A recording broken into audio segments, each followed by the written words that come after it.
Mr. Chairman, we're live.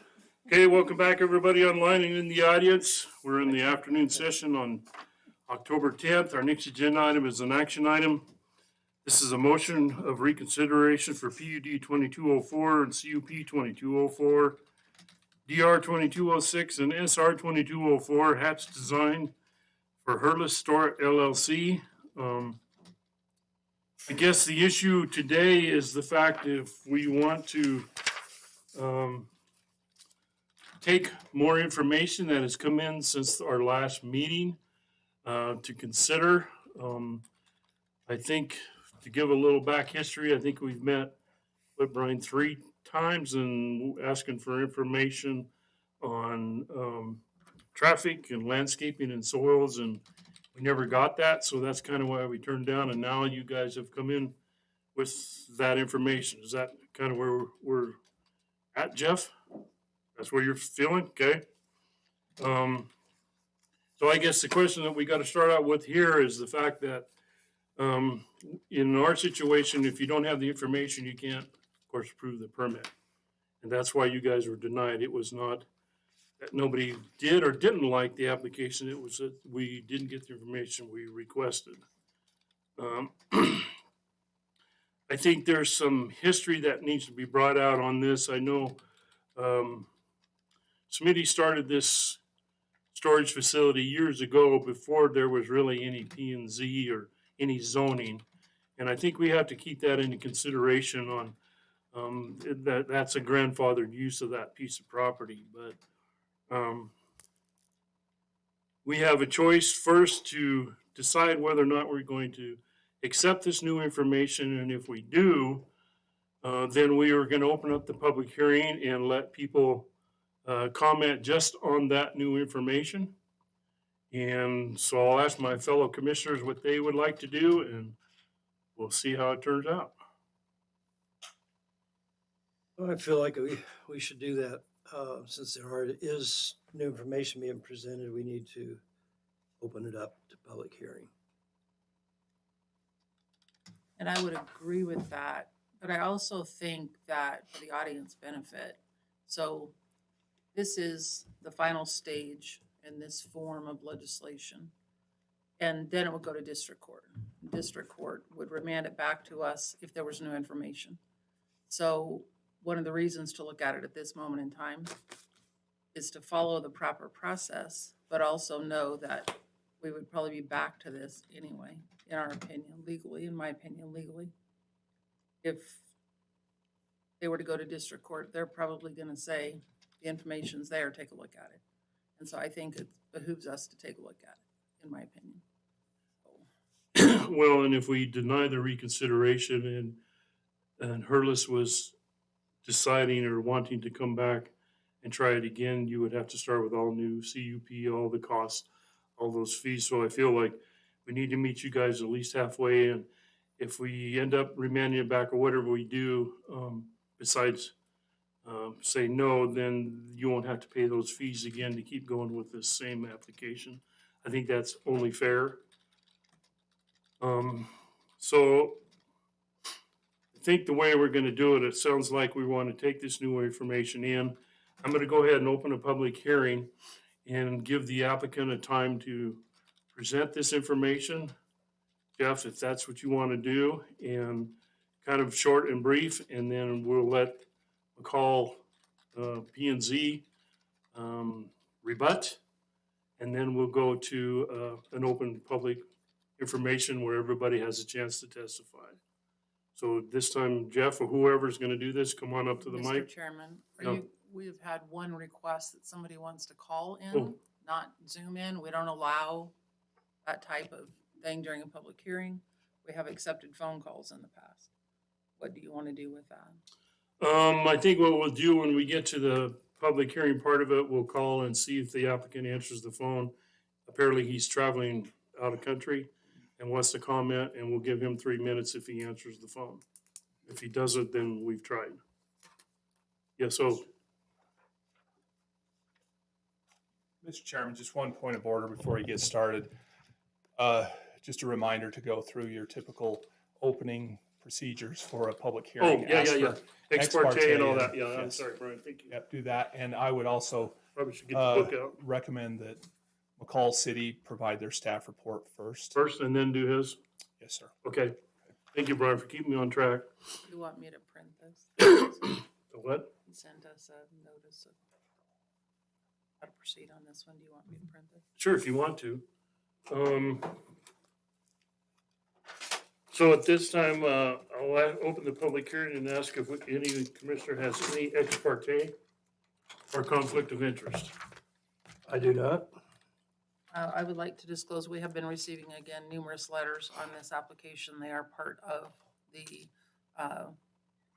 information that's been added to our file. So other than that, I have not had any ex parte. And I'm gonna kind of say the same thing. We've gotten a lot of info, a lot of emails and texts on new information and some more opposition stuff, but it is all part of the file. Everything was been forwarded, so I think we're okay. So at this time, yep, you're right, Brian. Thank you. Staff goes first, so Brian, come on up to the mic. Or Michelle, whoever. Yes, thank you, Brian Parker, City Planner, City of McCall. With me is Michelle Grunewald, Community Economic Development Director.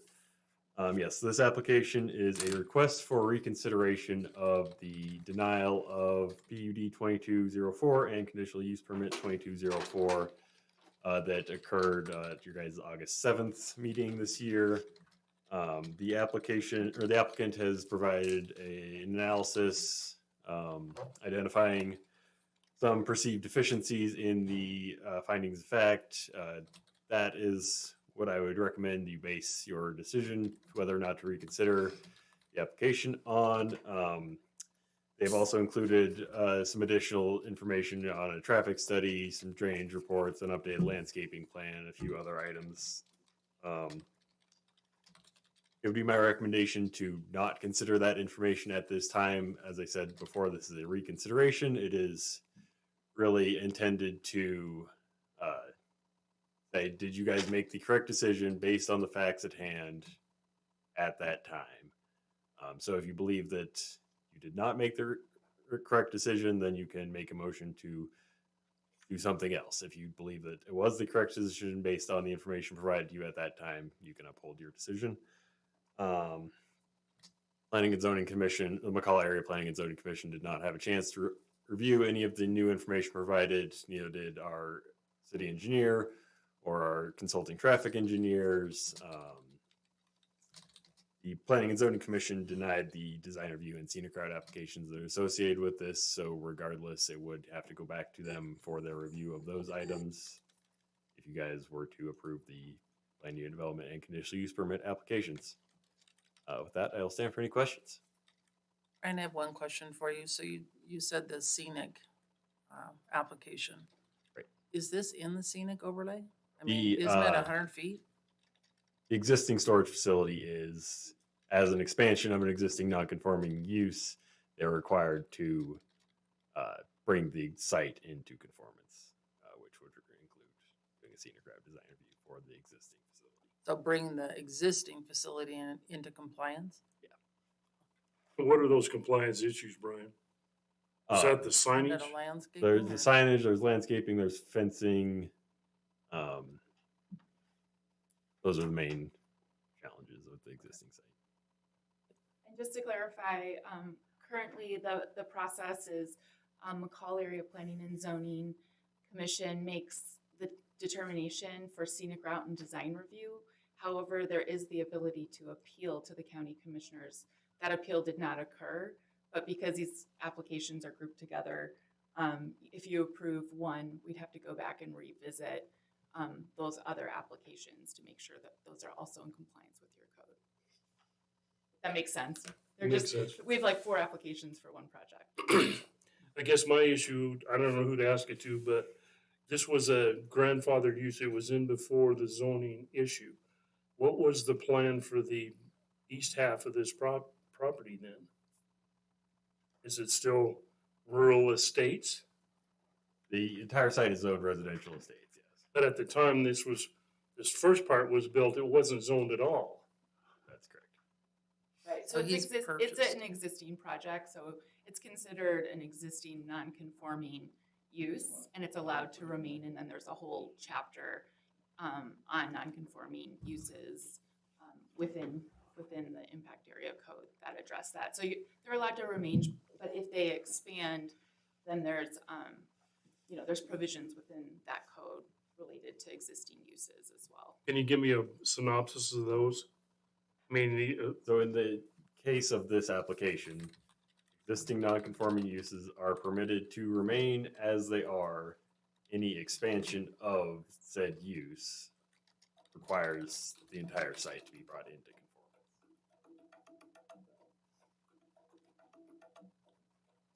conformance. Who's playing the drums?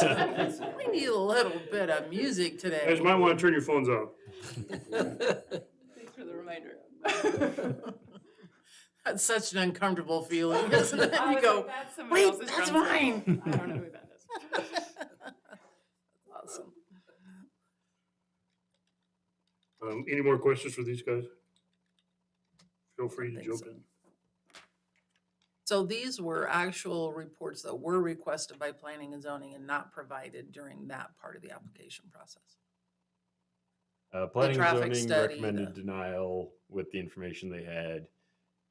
You guys requested the updated information, and then it was not received prior to going to it. That is correct. So Brian, in the real estate, residential estate, it states in there that storage units are allowed in residential estate areas in your ordinances. Is that correct? As a conditional use. As a If conditional they can meet use? the standards of a conditional use permit. Okay.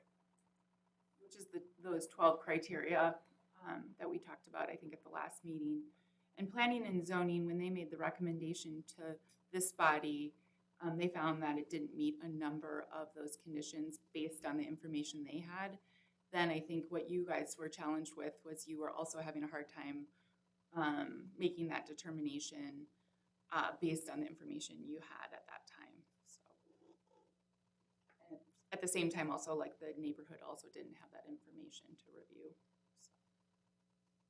Well, that's certainly why we turned it down, is because we requested that information, and I think it was in May, and didn't get it. But, and that's the toughest part of this job is, okay, do we just say, no, we're not gonna take it? And then turn these guys down, or do we remand it back to P and Z with this new information to see if the information is legit? And if it is or isn't, that will be P and Z's decision to us. And as I tried to explain earlier, if we say no today, it's probably gonna end up in district court, and the judge is gonna tell us to do this. So to me, I'm like, let's save some steps here and figure out a different way to do this so that we don't have to pay the attorneys in all this. That's my goal today.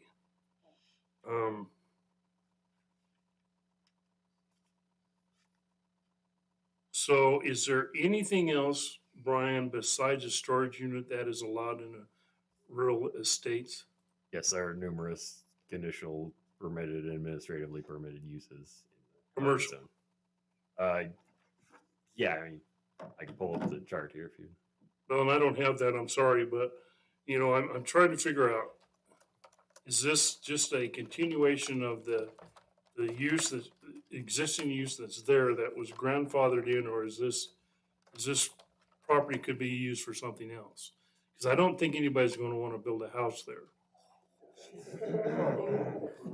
That's an assumption. Speculation. Just to back up on the land use and the zoning, so it is zoned residential estate. So that is a residential designation. If within your code, you have land use tables, so there's uses that are, and Brian's gonna go through them, but there are uses that are just directly permitted, right? So they don't require any sort of permit. And those are generally residential in nature. Then you have ones that are administratively approved, so that just goes through at the staff level, and then we can review it and make sure it meets all the criteria of the code. And then lastly, there's things that are conditionally permitted, which have to go through the public hearing process. So both a recommendation from planning and zoning, and then your body And those have to meet those 12 criteria outlined within the code. So I And think that the includes the commission- non-conforming use. And so that's independent of the non-conforming use. I mean, I think in some ways we almost have to consider this project as a new project. There is an existing non-conforming use there today. This is basically a request to, while it's the same use and it's the same company, you're basically doubling the size of that use on the adjacent parcels. So it really is a new consideration. So there's sort of one way to handle the non-conforming use on that existing parcel, and then you have this basically new request that you have to consider today under the current ordinances. Comp plan. I have one more question for Michelle. Sure. So when Dave Bingaman was still on the commission, this came in front of us 2 years ago, 2.5 years ago, to rezone this to commercial use. We tabled that. We did not deny it. We did not approve it. We tabled it. And yet we haven't heard anything back on that change.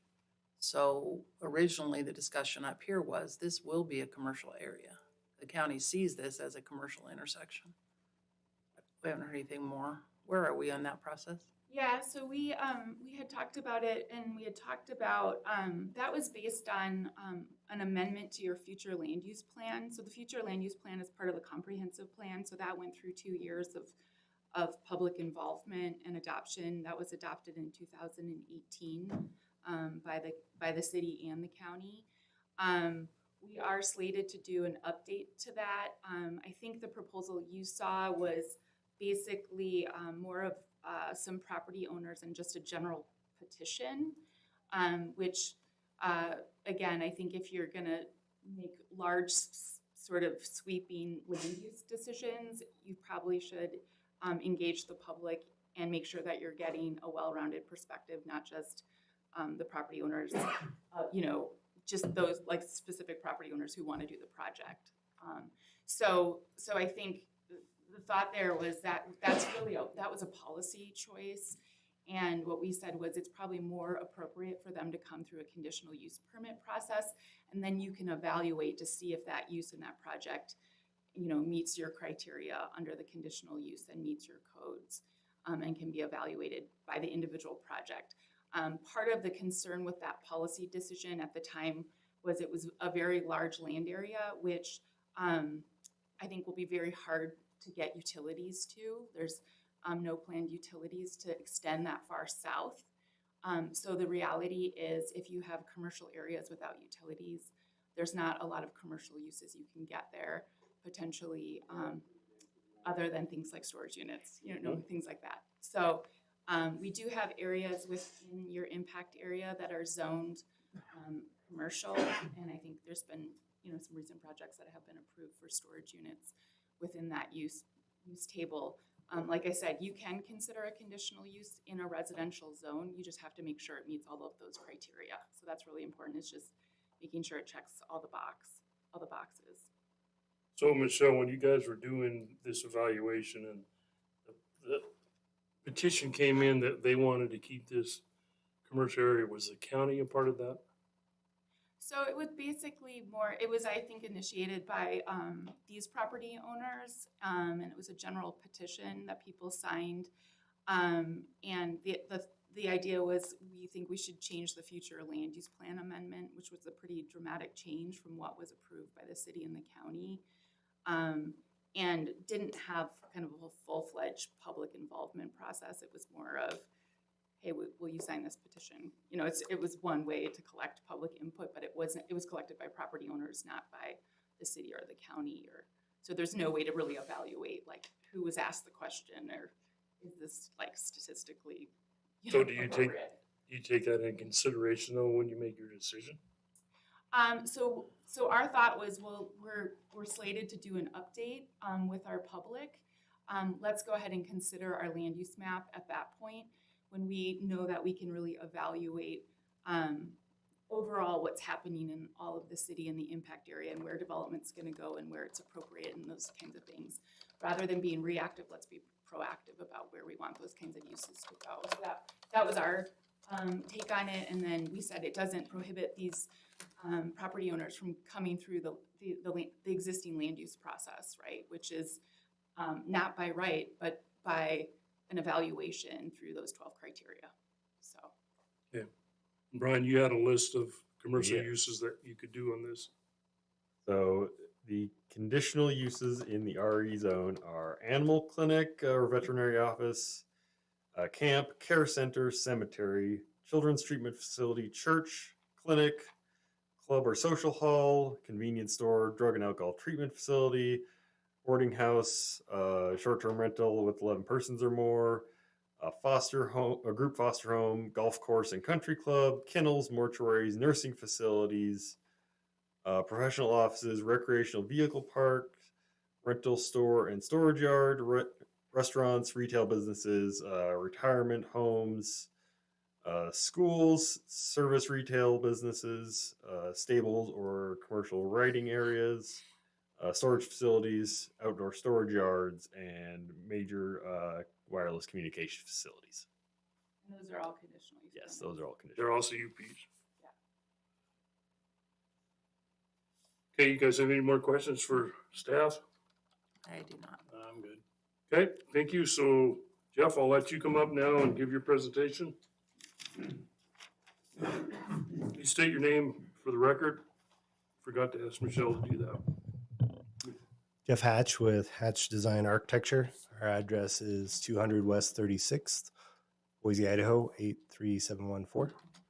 I do have a presentation if you guys want me to put that up. You got Um, 20 minutes. How long is the presentation? Less than 20 minutes. We do it in that computer? I don't know. Or we can do it in mine and give me the cord. It might be easier. Are you, I'm not a tech guy, so you guys figure it out. gonna give me the.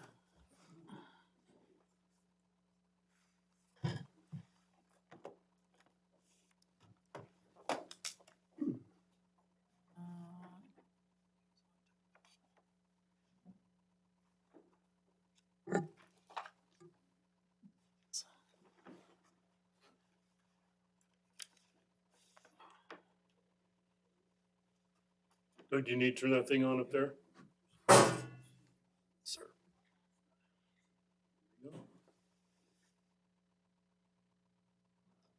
Jeff, which one is it? You got 3 files on there. Probably the PDF would be fine. Should open pretty easily. Sure, Malcolm. That'll work. Is that it? Yep. And It says slideshow up there. And from beginning.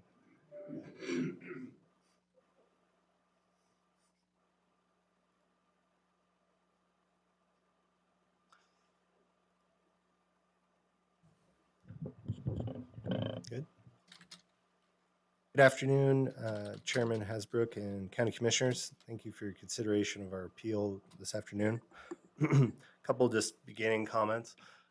We came before you in April, and that was when that request for the traffic impact study was requested. Came back in June, and that's when that information wasn't satisfied. Between then, I did have a similar application that was put before you with a traffic impact memo and a equivocal soils report, and that particular application was well received.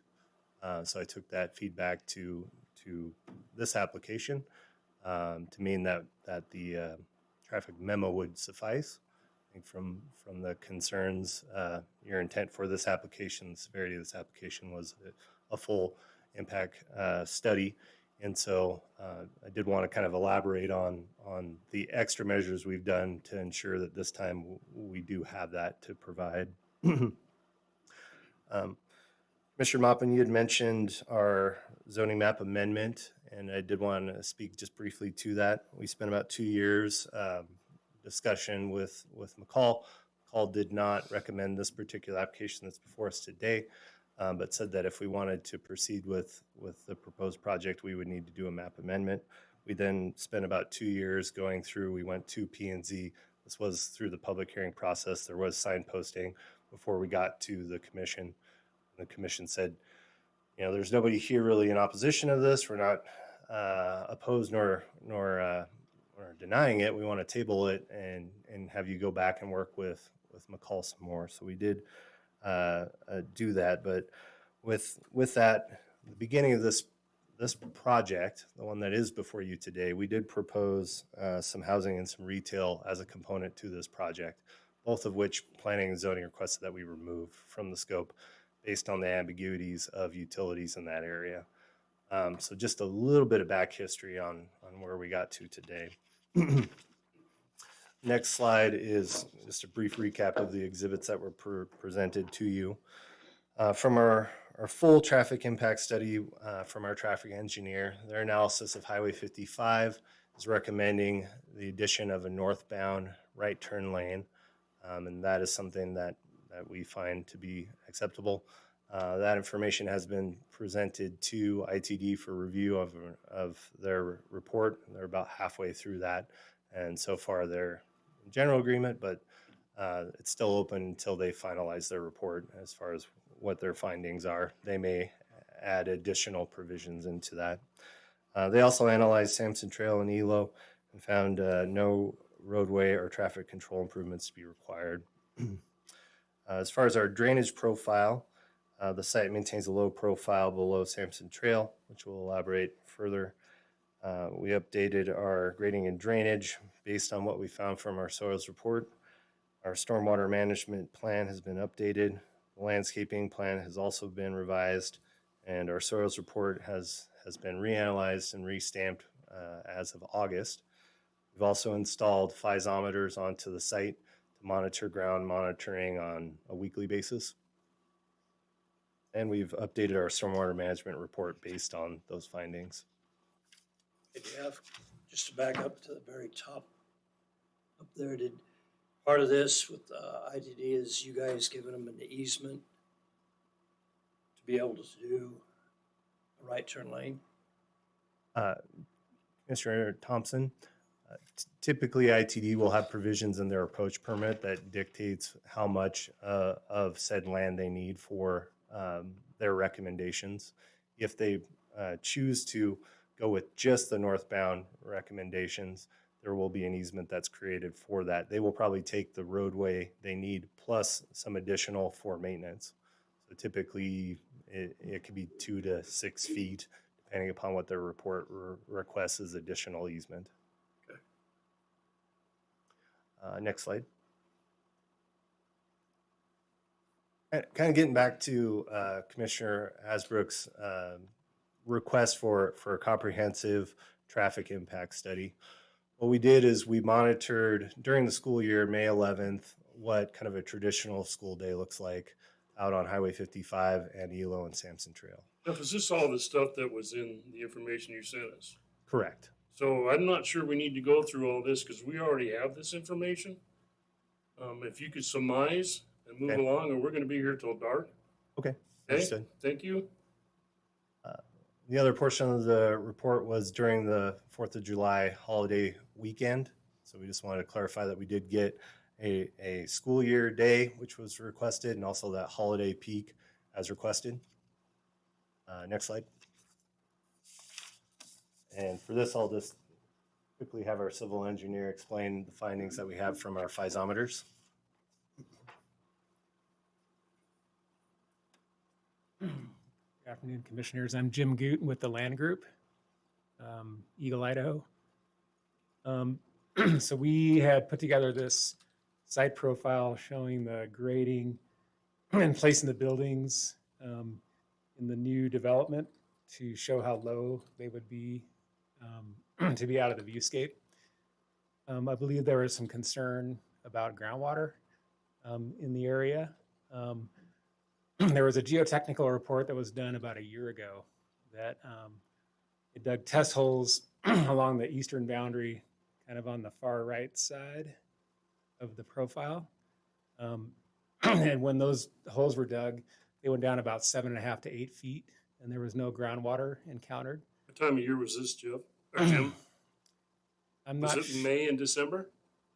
I think it was early spring, I'm not sure. I'll have to look. The original was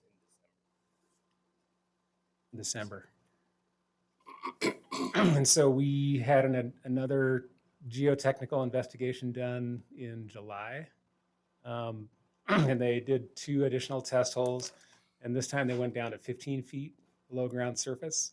And they encountered no groundwater in those either. And then we had piezometers installed. So we're doing continual groundwater monitoring.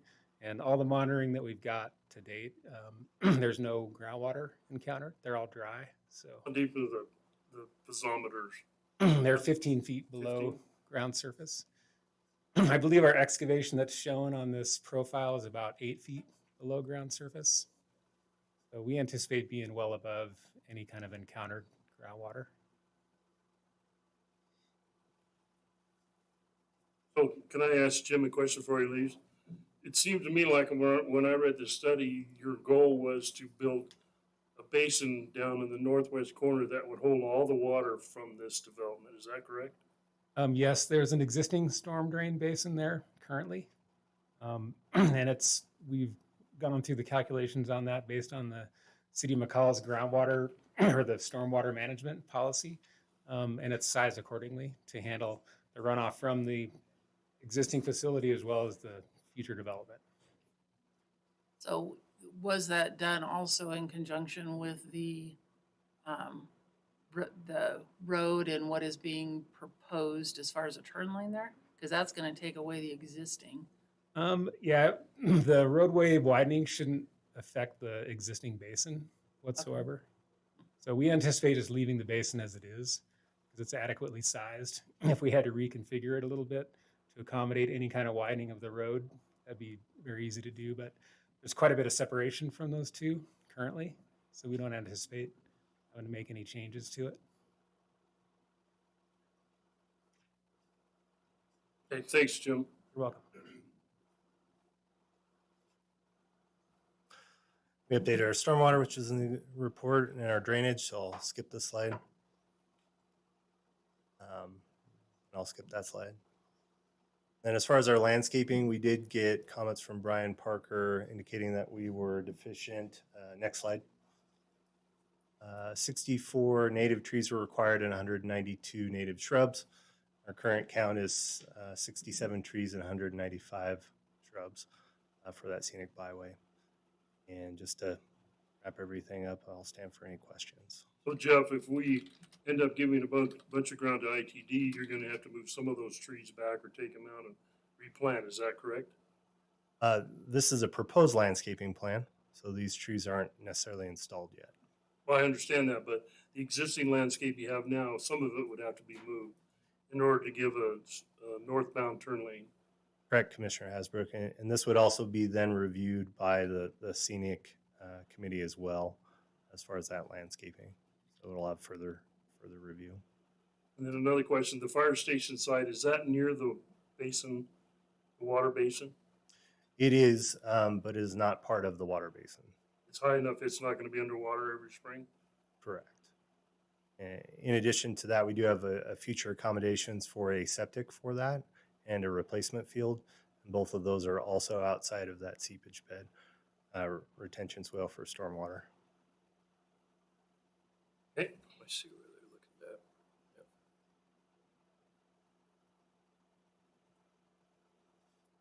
I think that was really all the questions. Well, I tell you, it was really hard to read your traffic study. That was a lot of information. And honestly, kind of towards the middle of it, I got like, this is way over my pay grade. I think I need to have somebody else look at this that knows what they're doing, because it was a lot of repetitive information over and over and over, and it kind of seemed to be drawn out.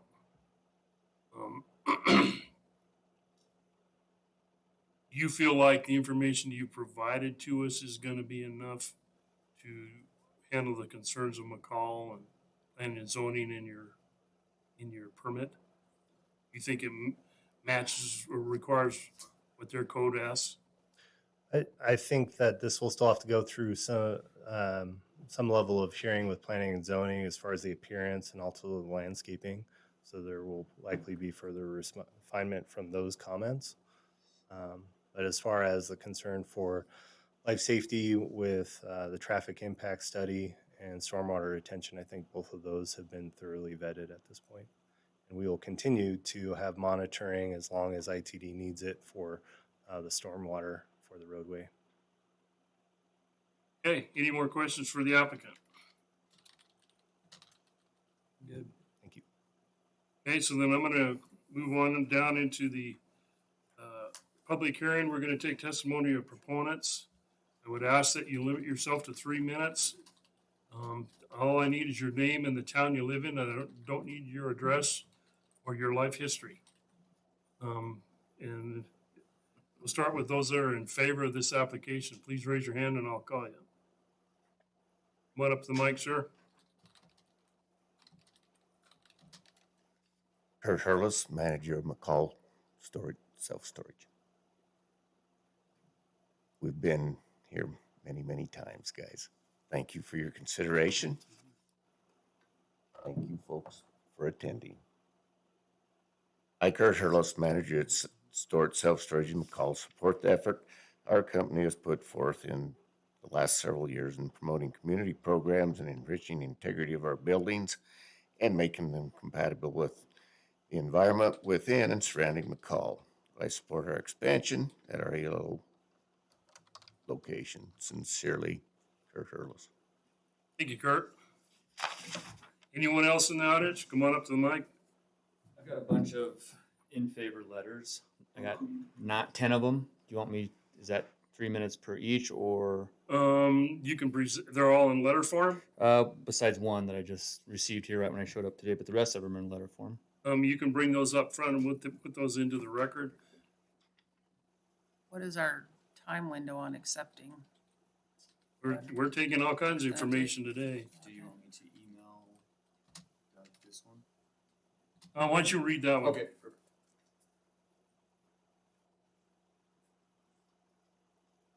My name is C.W. Hurlis, Eagle, Idaho. I'm reading this on behalf of Cassidy Winter in McCall. Members of the Board of Valley County Commissioners, my name is Cassidy Winter. I live at 205 North 3rd Street in McCall, Idaho. I am writing in support of the Stuart expansion that has been proposed on Elo Road. I have been renting from Stuart for the last 3 years, both personally and professionally. It has been my experience that they take very good care of their tenants, giving many small businesses the opportunity to grow and thrive. It is my opinion with all of the properties that Stuart has acquired in Valley County, they've made improvements on the existing structures, have cleaned up the properties, and have enhanced the exteriors to add to the aesthetic of the community. They are kind and courteous of both their neighbors and the visitors to their sites. In addition, I have found myself in need of storage unit more than once in the past few years, and it is difficult, if not nearly impossible, to find one anywhere from Donley to Council. There has always been a waiting list no matter where I called. With the housing situation being what it is, and with so many living in campers or smaller spaces, and being forced to downsize their lives, the need for storage is more important than ever. As a small business owner in Valley County who has talked to other small business owners, I understand that workspaces have also been hard to find. It is also my understanding that there will be a buffering zone between the units and residential areas, and I believe that Stuart is working hard to make sure that the storage units won't be a bother to the surrounding residential areas. As far as the storage units being located next to residential areas, I feel that I am a good person to speak on this. My apartment is located above the storage units in McCall, where I live with my 2 daughters. It's quiet, comfortable, and safe. I have never been bothered by noise or tenants, nor have I felt as though our safety or the safety of our property has been threatened. Stuart has always supported my children in fundraisers and other activities and are contributing members of the community. The Stuart family are valuable members of every community that they're located in. I ask for you to reconsider the contribution of the Stuart expansion on Elo Road. Thank you for your time. Sincerely, Cassidy Winter. And then if I may, for the record, I'd just like to add my support of this project for the reasons just mentioned, and because for over 50 years now, not only has Stuart Self-Storage been doing business the right way, but for generations past and for generations to come, we are, and we will do business the true Idahoan way. Thank you for your time and consideration with the existing Stuart's expansion. Any Doug, questions? did you get his name for the record? Yes, sir.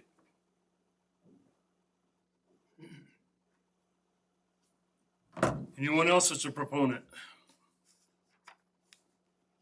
Anyone that is uncommitted or neutral? Please let the record show there is none. Now we'll take testimony of opponents. Who wants to go first? From the mic, state your name and the town you live in.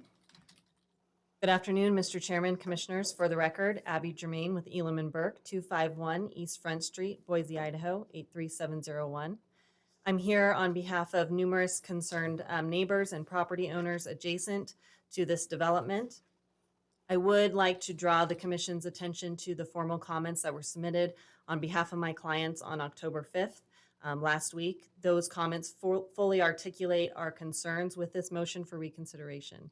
It also addresses the basis for why we believe the Commission should deny the motion for reconsideration and affirm the original denial of CUP 22-04 and PUD 22-04. I'd like to talk a little bit about the standards that we need to consider today, but first I want to go back to a few comments that the Commission had initially. As it relates to the use and then the new expansion of the use, the current facility that's there is grandfathered in under the current zoning. However, anytime you do a new or expanded use, you have to go back to the approval criteria. So the new and expanded use is not grandfathered in. And I want to make that clear for the Commission that under McCall City Code, it is not a grandfathered use for this expansion. Also, and you have legal counsel here, so they can certainly advise you on this, but this motion for reconsideration has to be based on the information that was before the Commission at the time of their decision. A motion for consideration, the standard is articulated in Idaho Code 67-6535, and it clearly states that in order for a motion for reconsideration to be considered, the applicant must specifically identify deficiencies in the Commission's decision. It's not an opportunity to present new evidence. Now, I understand the Commission's concern of, well, if we don't consider this new evidence, we'll go up on judicial review. I guarantee that if a court were to evaluate this, it would be based on the information in the record at the time of the hearing. And the court would look at whether there was a deficiency of the Commission's decision based on that information. In addition, staff from McCall City has not had the opportunity to fully review and vet the information that has been presented. If the Commission were to consider this information, McCall's planning staff would not have an opportunity to opine on that. If the Commission does want to consider this information, the appropriate mechanism for that would be to deny the motion for reconsideration based on the standards and criteria before the Commission and have the applicant submit a new application with this information. As the applicant correctly identified in their motion for reconsideration, the standard is articulated in Idaho Code on when the Commission can consider a motion for reconsideration. They have to identify where the Commission went wrong in its decision. Here, they've stated that it's based on a lack of facts and a lack of a basis of rationale for the decision. Respectfully to the applicant, I could not disagree more with that claim. In the Commission's findings and facts, they have clearly articulated the basis for the denial and the standards and criteria that were applicable, and then provided a rationale for that decision. As this Commission is aware, the Commission could have denied this application for any one standard not being met. In this application and in the findings of fact that this Commission issued, there are numerous findings that the application does not meet. Specifically, the application discusses that, the findings of fact discuss that this application must meet McCall City Code 3-1303B2, which requires that a conditional use permit be harmonious with and in accord with the general objectives and with any specific objectives of the comprehensive plan or this title. This Commission specifically found that the comprehensive plan designates this area as large residential, which is intended for large lot, single-family residential neighborhoods. The proposed self-storage facility is not consistent with the large residential shown on the future land use plan map. Abby, you're about out of time. You need to shut down, please. The board specifically found that it did not meet the criteria. Also, Mr. Chairman, Commissioners, I would ask whether I would be permitted 10 minutes based on the fact that I am representing a group of individuals, not coming before the Commission as just one specific I did individual. not know you were doing that. How many So those- individuals are you representing? Are you representing everybody? my time. Yes, my time. my time. Mr. Chairman, I apologize for the procedural. I was under the assumption I would have 10 minutes Did representing not the know group. that. So you guys realize that you give up your right to testify? Those that raised your hands. And Mr. Chairman, Commissioners, I don't want to take away from individuals having the opportunity to speak to the commission. I believe that's important, but I do I specifically believe that Becky and Rick Ryan would be willing to provide their. Who is Becky and Rick? Please raise your hands. Okay, so I'll give you 5 more minutes. Thank you. I appreciate that. Mr. Chairman, Commissioners, coming back to another discussion that's been had by the applicant is that, well, this area is zoned and with a conditional use permit, you can have this type of use. This is not a circumstance where just because a conditional use permit is allowed within this zone, it's an automatic green light. That is why you have to have the procedure that's articulated and the standards within the code. That's why there's an opportunity for staff to review the application. There's a public hearing where the public can comment on this. And then ultimately, the governing board makes the decision because it is a case-by-case analysis. And when you read the commission's findings of facts and conclusions of law, it's very clear that it's the nature of this project that was the consideration of why this project didn't fit within this area. This is not a one building project. This is 15 buildings and 668 additional storage units. This project, if approved, would drastically change the nature of that area. And that's articulated within the findings of fact. And if you go back to the code section and what's required when you consider whether or not this application can be approved, you have to look at whether or not it's consistent with the surrounding area.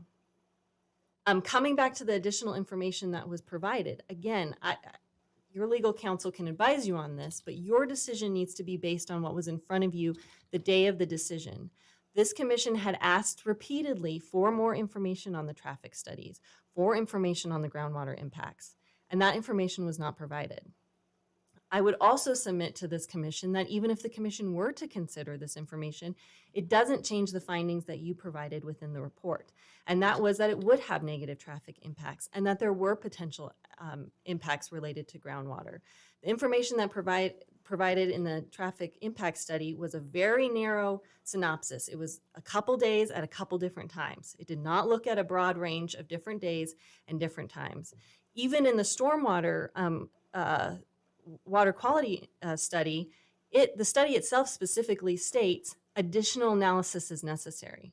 That's where this should go back to McCall Planning and Zoning, and they should have the opportunity to evaluate and opine on this. Again, the basis for our request is outlined in our comments. We go through every standard that the commission looked at. We go through every finding that the commission articulated in their findings of facts and conclusions of law.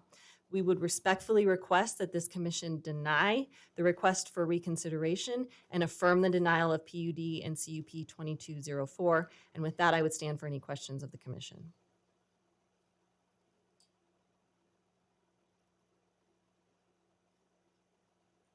You definitely were very thorough. Took me a lot of time to go through all of your codes that you quoted.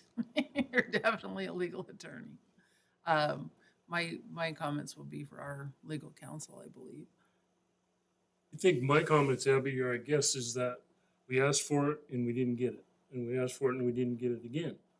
Finally, we just said, well, if we're not going to get the information, we said no.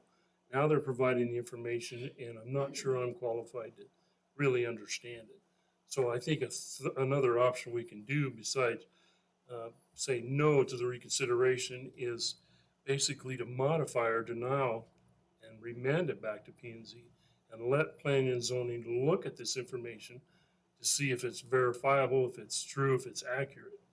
I think I still have some issues with the soil, and well, I'm going to dig a hole and we're just going to put a pond down at the bottom and collect the water. I have a real hard time with that, and that's basically what's happening. Do you feel like that's an option for us as well? Mr. Chairman, Commissioners, again, I would defer to your legal counsel. From my perspective, when I look at this legally and procedurally, I see the cleanest way to deal with this: deny the motion for reconsideration, let them resubmit a full new application with all this information, and have Planning and Zoning Commission evaluated. I understand, your comments about, well, there's cost to that, but also the commission and planning and zoning and staff gave the applicant every opportunity to submit this information beforehand. And I think, again, no disrespect, but I think some corners were cut on this, and that's the position we're in currently. And I'm going to agree with you 100% on that statement. Okay, anyone, you two also you're opposed to this?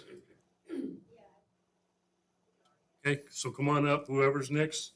Well, the Ryans have given. The Ryans, the two Ryans, I think was what we agreed on. Did we give our You- time to the attorney? They gave their So time to the someone else attorney. can speak. Oh, boy. Did this turn into a snake pit? Okay, Go ahead, Mr. Ryan. State All your right. name and the town you live in, please. my name is Rick Ryan and I live on South Sampson Trail, just down from the proposed activity. I'm speaking in opposition to the project to construct 688 storage units in 10 acres of a residentially zoned neighborhood. There continue to be significant fatal errors in the proposal that have not been corrected by the applicant, specifically the failure to meet all required approval standards. And Abby gave an excellent summary, and there was a lot more that she didn't go into because of time. The February 7th, 2023 finding of facts and conclusions of law provided a strong basis supporting the decision by the McCall P&Z Commission to deny the applications. Based on that, P&Z unanimously recommended to deny the applicant's CUP. The staff report stated the P&Z, quote, expressed doubt that Storit could make recommendations for revisions that would result in those 12 conditions being met. That remains the case today. Furthermore, the August 7th findings of fact and conclusion of law provide an equally strong foundation supporting the Board of County Commissioners' decision to deny the applications. These CUP standards are mandatory and not optional. It's not a majority of them or half of them. It's all of them. The applicant has not met all required CUP standards. The county commissioners are also bound by the same standards in forming any decision to approve or deny this CUP. Therefore, your decision to deny the PUD and CUP applications is the right decision. It is firmly supported by the facts and the law, and it is consistent with the comprehensive plan, unlike the proposal that is before us. The decision should be affirmed and the request for reconsideration rejected. Thank you for your consideration.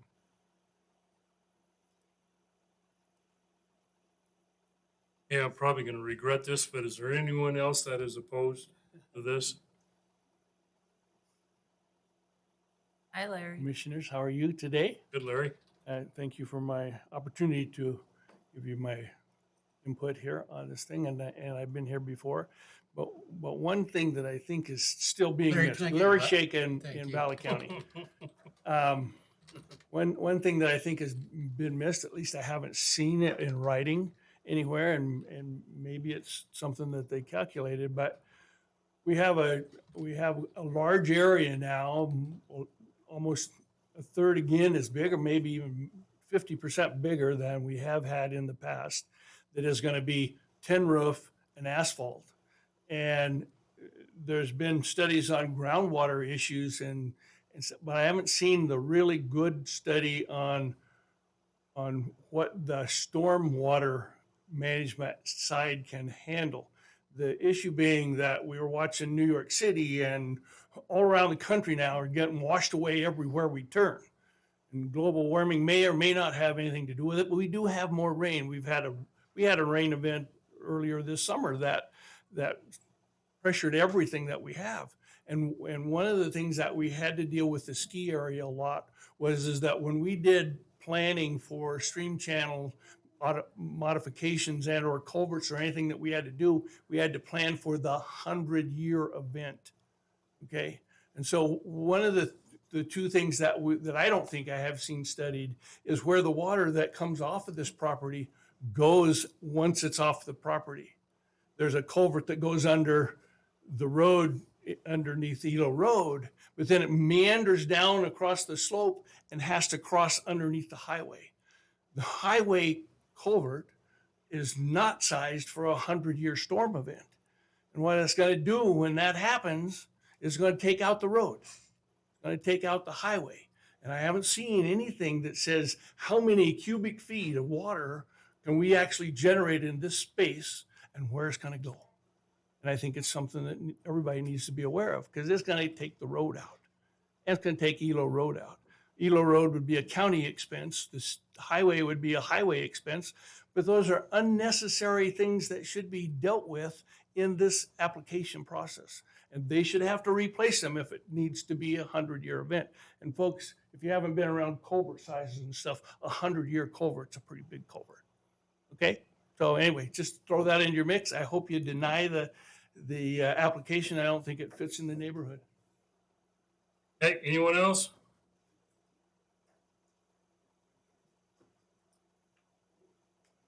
Hi, Joey. My name is Joy Murphy. I'm a resident on South Sampson Trail. I was at the June 20th meeting that we had where there was a decision made to deny. And I have a couple of comments about the meeting and some of the things that have happened since then.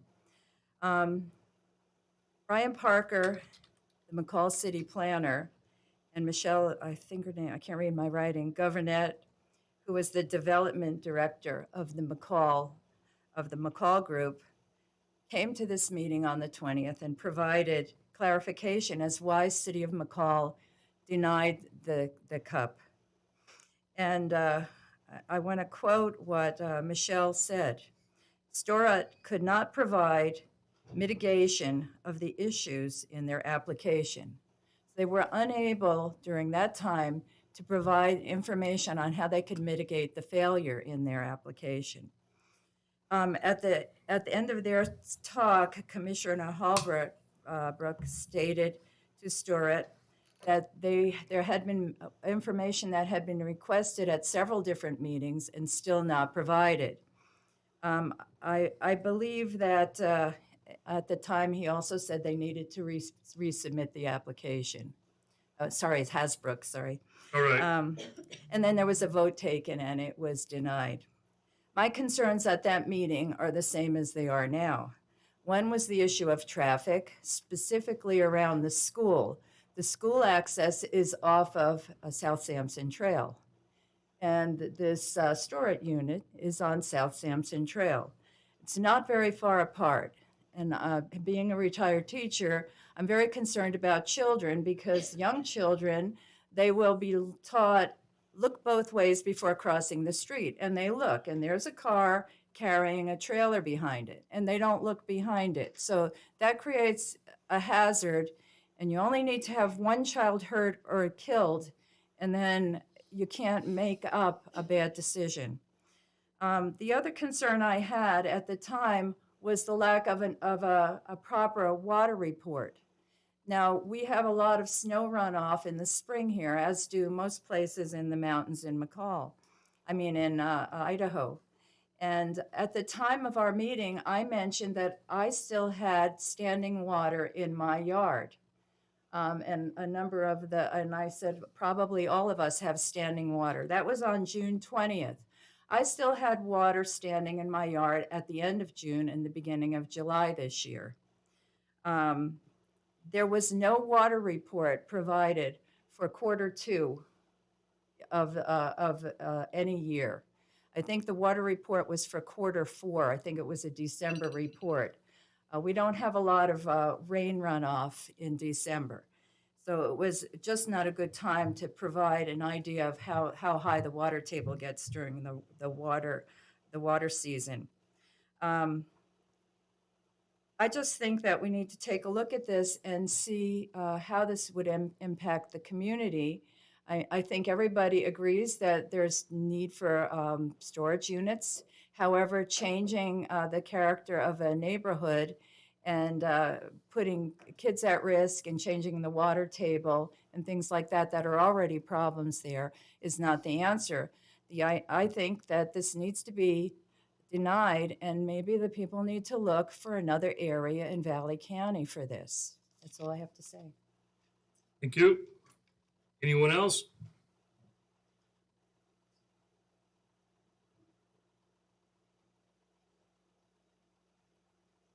I'm Jerry Bison. I live at Sampson Trail in McCall. And I've sat in my yard in the summertime 2 different times, just nothing to do at the time. And I counted 50 cars going through that intersection in an hour from all directions. You add some more into that, and then now with the school starting, it's in the around 8 o'clock is ridiculous. And then I went down to see what kind of holes they dug down there. They dug one on the southeast corner and one on right across from my house. And I throwed a rock down the hole on the south corner. The one across from my house has got a cover on it, I'm assuming for checking water. And I dropped the rock down it and there was water. Oh, that was a month ago. I don't know how deep you put them, but I think I mentioned my well at the corner of my house is 20 foot, and I still pumping water out of it for 2 or 3 hours a day if I want. I think they need to do some more checking on the water and the traffic.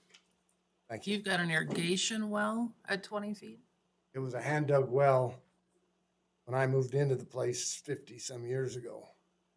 And I put a 24-inch pipe down it. We used it for several years. But in the fall, the water table drops enough that we could only use it part-time. So I had another well drilled. But I use it for irrigating all summer. And what is the traffic, what is the speed limit right there? Is it 35. 35. Thank you, Jerry. Okay, anyone else?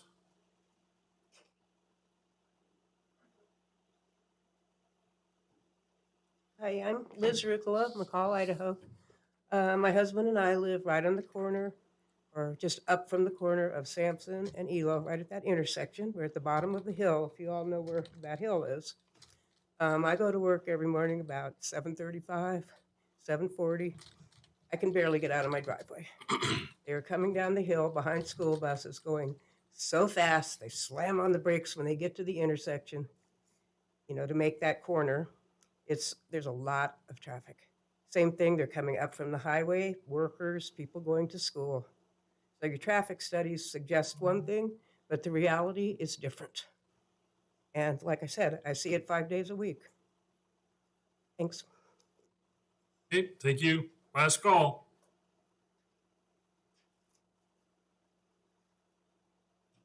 My name's Alice Anderson. I am a full-time resident of McCall, but I don't live on Elo Road. I do, however, bicycle there a lot. I think it's a fairly important bicycling route, and also for walkers. And I agree, it's really busy, and getting busier all the time, especially with the construction going on. But I really think that this development would increase danger to the existing walkers and bikers, and so that's one thing. And then like someone else mentioned, it's going to be an impervious surface. It's a huge impervious surface. What about all the snow that before it melts? Where we're going to go? So we're going to increase. It's going to need to be transported, causing increased air, noise, and light pollution. So I think those should be taken into consideration. So this area, I'm not familiar with all these conditions that you can change zoning from residential to commercial, but it's a residential area. People buy there thinking it's a residential area, and I don't think it should be changed for the benefit of businesses to the detriment of existing residents. Thank you. Thank you, Alice. Okay, I see another hand over here.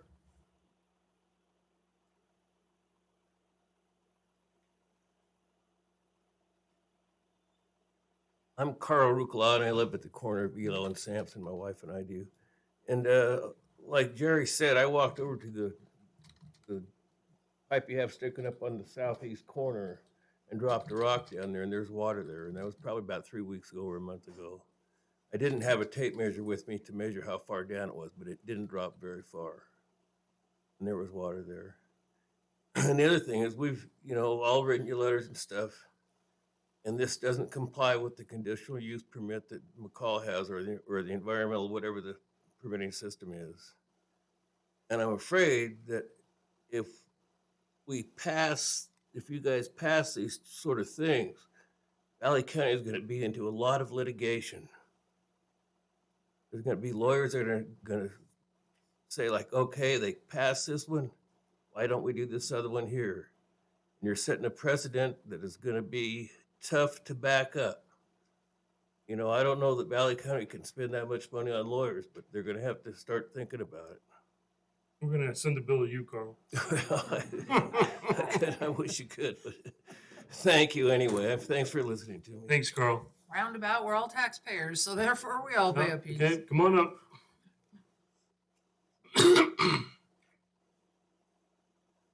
Becky Ryan, 1200 South Sampson Trail. First of all, just from my heart, I just want to thank you for your vote during the summer. You paid a special attention, I think, to safety as well as to the water quality and the water issues.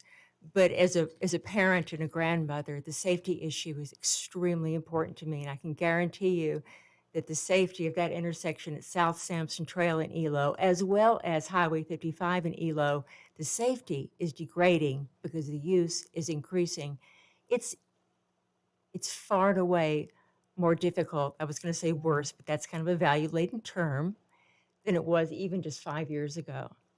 And something else I wanted to mention too is how much we depend upon the process. Idaho code and McCall City statutes are very clear in what is allowed and what is not allowed and how things proceed. And we're just people, and we don't have the flexibility or the dexterity, legally speaking, to step in and out of the legal process. Pretty much we look at what the code says and we say, okay, it says we can do this, it says we cannot do this. And one of the things that I read in the code, and our attorney alluded to it, is that new information at this stage, at a request for reconsideration, is not appropriate. And we relied on that, and we hope that you do as well. You have bent over backwards requesting and requesting again more information be provided, and that it was not provided at the time is something I think that the process is going to have to carry. Whatever your decision is on the request for reconsideration, it should not be to accept the new information today without letting it go back through the process again and start over, which none of us wants to do, but that is the process, and we would rather follow the legal process and code than to step outside of it, because at least we know the path to follow. When we step outside of it, we simply feel that we don't know what's going on. Thank you. Okay, anyone else?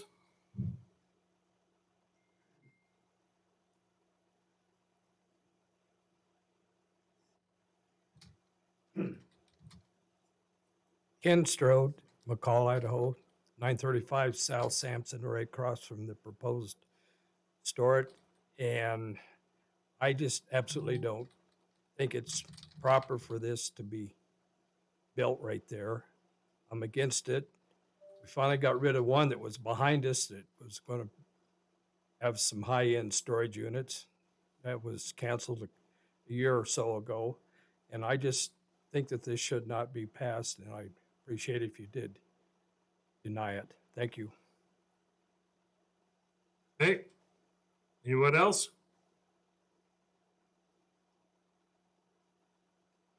So I guess then at this time, we'll move on through the public hearing, and Jeff will give you a chance to answer or rebut any of these comments or concerns.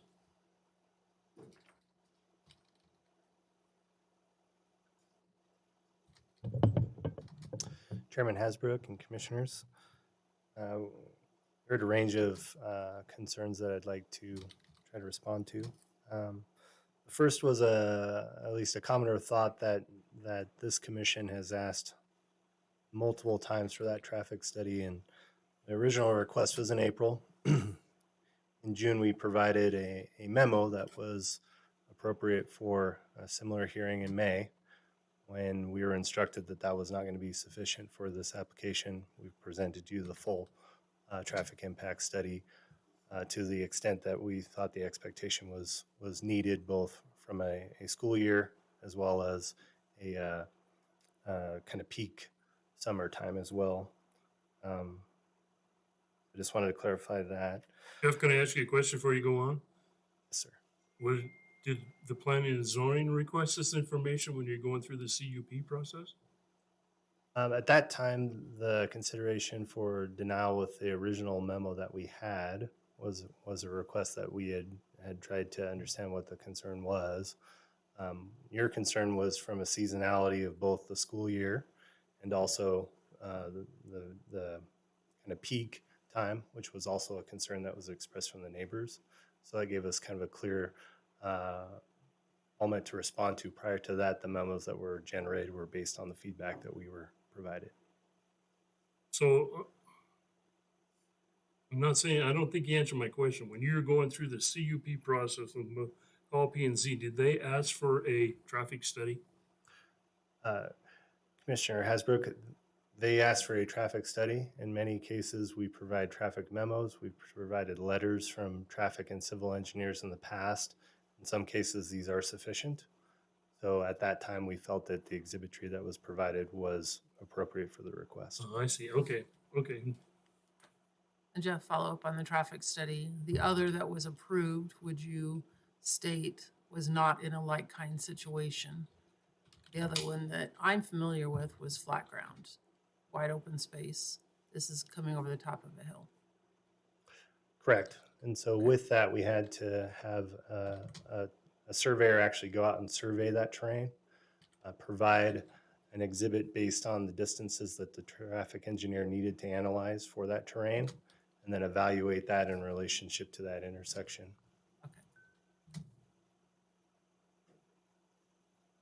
Okay. There was concern for biker and walker safety. We feel that the pedestrian pathway that we're extending along Sampson Trail and Elo would greatly increase biker and pedestrian safety. As far as the concern for stormwater, I was going to email Doug a late exhibit, but we do have physometers from a month ago, and that's a third party recording that information, not us. Those are all provided as dry as the status. So that's something that we can provide as a late exhibit. I'll let, as far as the concern for the capacity of the stormwater, I was going to let our civil engineer respond to that concern.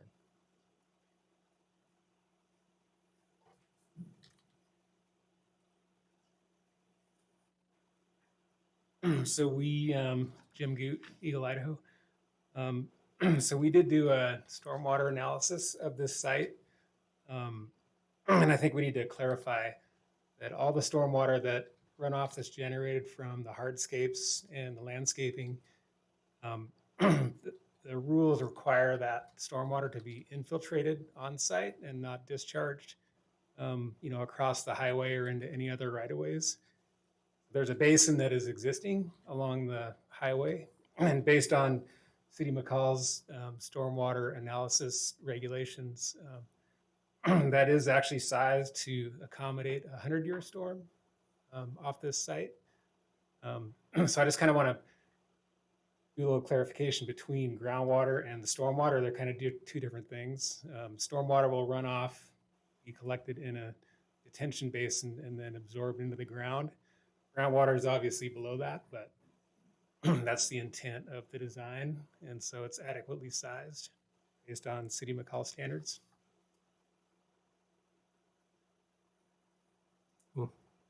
I'm sorry, Jim, could you come back a minute? I think I read, I'm trying to find it, that it was to hold about 72,000 cubic feet of water. Is that correct? I'd have to look. specifics on that. We do need to clarify too, we keep referring to McCall City Code, and it's not McCall City Code, it is Valley County Code. We adopt their codes. So when people in the impact area, it's very confusing for residents to know if they're following McCall or Valley County. These are Valley County codes, so I just want that clarity for the record. So we predict, for our calculations, the 100-year 24-hour storm runoff volume to be 75,000 cubic feet roughly. And the existing infiltration basin volume provided is roughly 76,600. So when you figure in just the water that comes off the site, it'll hold it, but what about the water coming down the hill in the borrow pit? Is that figured into it? It's independent of our watershed. But does it still end up in your sediment pond? It does not. Where does that water go? I think it goes down into the right of way of the highway. There actually is, I believe there is an existing culvert that directs the runoff from the Elo Road right away and into this site, which we would remedy and get it to go in its right of way and down to the highway where it should go. Would it be safe to say on my part that you have 1,000 cubic feet of space left? At on 100-year 100-year storm. flow. On a 100-year flow. And that Yes, sir. includes both of the About 1,500. the historical site plus the new site. Yes. Yeah, so that's considering full build out, including the existing. Thank And you, the sir. fires. You're welcome.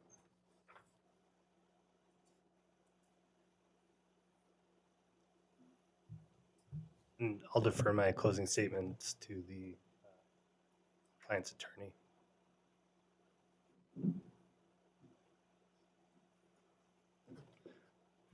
Good afternoon, Mr. Chairman, Commissioners. Thank you very much. My name is Justin Fredine with the law firm of Hawley Troxel in Boise, Idaho.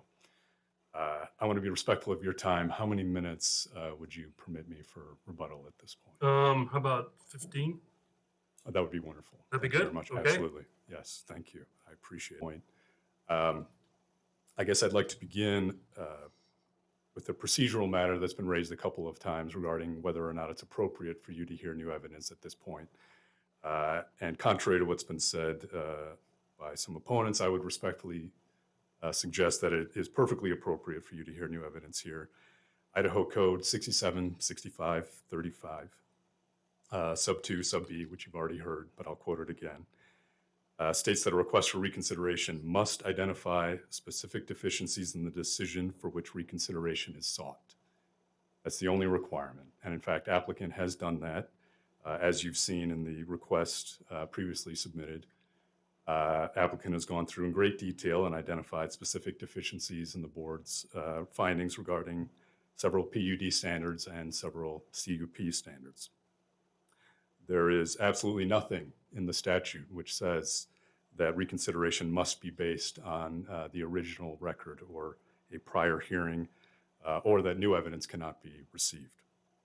And in fact, the Idaho Supreme Court has repeatedly stated that it will refuse to graft new requirements onto these land use statutes that are not already present in the statute. So again, there is absolutely nothing in the statute that says you cannot receive new evidence. Due process simply requires notice and an opportunity to be heard. You've provided that notice and an opportunity to be heard today. So thank you very much. Moving on to the substantive issues. And I'll try not to reiterate, again, in the interest of time and to avoid boring you to tears, I'll try not to reiterate what we've already had in our submittal, but I will highlight some issues that have come up. I'll begin with the PUD standards. There's a requirement that the proposed uses shall not be detrimental to present and potential surrounding uses or to the health, safety, and general welfare of the public. Again, there are currently 2 storage facilities already operating in this area, not only storage, but also farm to market storage. Storage is one of the surrounding uses. And this area, as I'm sure you're well aware, also includes lumber facilities, an animal shelter, multiple churches that have large parking lots. So again, commercial or industrial design, and significant hardscapes are part of the surrounding uses. We're talking here about the expansion of an existing use, a use that already, again, exists in multiple locations right in this surrounding area that can't be considered a detrimental change to the area. Another requirement is that the density of the planned unit development considered as a whole shall be in substantial conformity with the density of the underlying zone. You know, your prior findings recognized that, in fact, this proposed development has no residential density. It's a density of 0. And again, density is the only standard that we're looking at, or the only issue that we're looking at in this standard. It's not a question of whether the use is more intense or not than the surrounding uses. It's a question of density. And again, a density of 0 is as low as you can get, obviously. We've also heard quite a bit today about the comprehensive plan. I'm sure you're aware of this, but I would just remind you that, you know, the Idaho Supreme Court has repeatedly stated that these comprehensive plans are not legally controlling zoning law. They're merely guidance documents. Applications are only required to generally comport with the overall goals. There's no requirement that they need to be consistent or need to comply with every single provision in the comprehensive plan. Now, that said, in fact, this application, or these two applications, are consistent with several land use policies identified in the comprehensive plan. Land use policy 5.3 calls for a mix of land uses rather than a single monolithic land use. So it is in fact very much, or it is in fact very appropriate for the proposed use to be located near residential uses. And in fact, is supportive of those nearby residential uses. Obviously, first and foremost, it's going to provide storage for those residents, not only for their personal, items with their homes, but also the vehicles, equipment, et cetera, that they use to enjoy the recreation areas and the surrounding open space that is part of that zone. The applicant is also enhancing fire protection for these residents in the surrounding area. And in fact, they're creating recreation areas in the form of walking paths. So to reject the proposed use simply because it is not a residential use would contradict the applicable zoning, which, as we've heard from the city, expressly recognizes that certain non-residential uses are in fact permissible under the correct circumstances. And the final point I'll make about the comprehensive plan is policy 5.4 recognizes the importance of commercial uses along Highway 55, which you yourselves have already recognized. This is a commercial corner. It's going to be that in the future. It's certainly appropriate for commercial uses to be located nearby. And I apologize. I'll make one final point on the comprehensive plan, and this has come up in other points as well. But there's been discussions about the fact that this is along the corridor, and that the community character and design policy 6.1 talks about minimizing visual intrusions. Again, as we've heard and as the city has acknowledged, we're not looking at the existing facility. We're looking at the property that is directly adjacent to that, which is further away from the highway and will in fact be screened from view not only by the existing facility, but also by the trees, landscaping that the applicant has proposed. The final planned unit development standard that I'll address briefly is the requirement to have existing and proposed streets and utility services that are suitable and adequate for the proposed development. The board previously received a memorandum from a traffic engineer stating that the proposed use will only increase traffic both on Elo Road and Highway 55 by 2 to 3%, and will only have a limited impact on the operation of those roads. You now have before you a comprehensive traffic impact study, which concludes first, that the existing roadway network has adequate capacity to accommodate the traffic. Second, the existing access system will be adequate in accommodating the traffic. Third, that sufficient site distance exists. And fourth, that the provision of a traffic signal or use of emergency vehicle traffic control signal is not required. We have seen no contradictory evidence today or in prior hearings. With all due respect, mere speculation is not evidence. We have seen no technical reports from opponents. We've heard from no engineers or other experts opposed to this application. So the evidence that you have before you clearly supports a finding that there are no detrimental traffic impacts.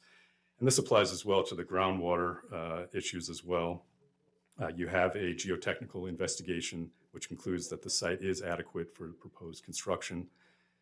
And you have a stormwater management and engineering drainage report which concludes that the storm drain improvements are designed in accordance with not only the adopted standards of the City of McCall, but also the Idaho Department of Environmental Quality.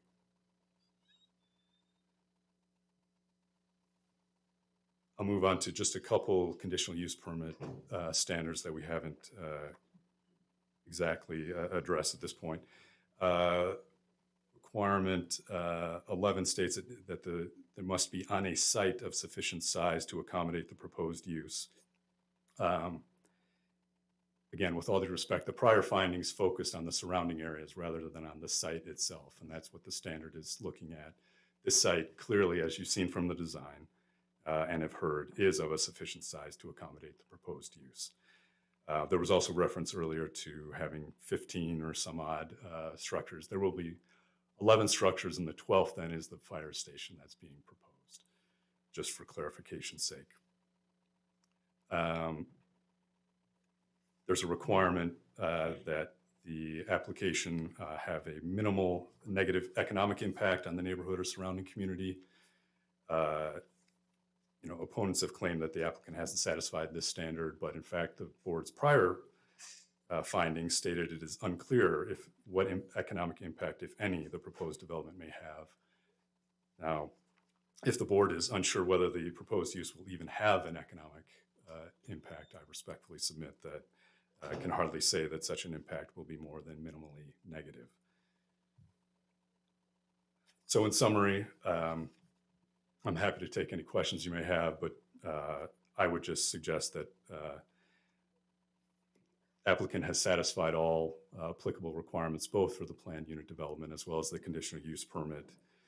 I would again respectfully submit that you had adequate evidence even prior to today to make that finding, but certainly with what you've heard today and now have before you, that decision should be even easier to make. So we respectfully request that you approve both of those applications.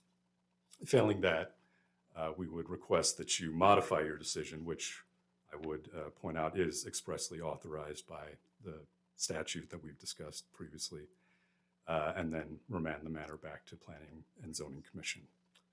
Thank you very much, and with that, I will stand for any questions you may have. I don't think you have any, Justin. Okay. I don't have any at this time. Good.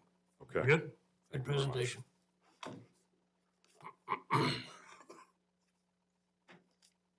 So I guess if there's no more input or comment, I'm going to close the public hearing and. Did you want to try and call that gentleman? Oh, gosh, thanks for reminding me. Do you have his number?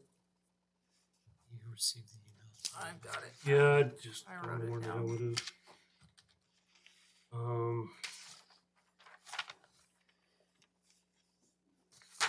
If I can find it real fast. Thought I wrote it down. Losing my mind. Here it is. You're waiting on something. Can I comment? Can you give me a second, Joey? Let me call and see if we can get this. Go for it.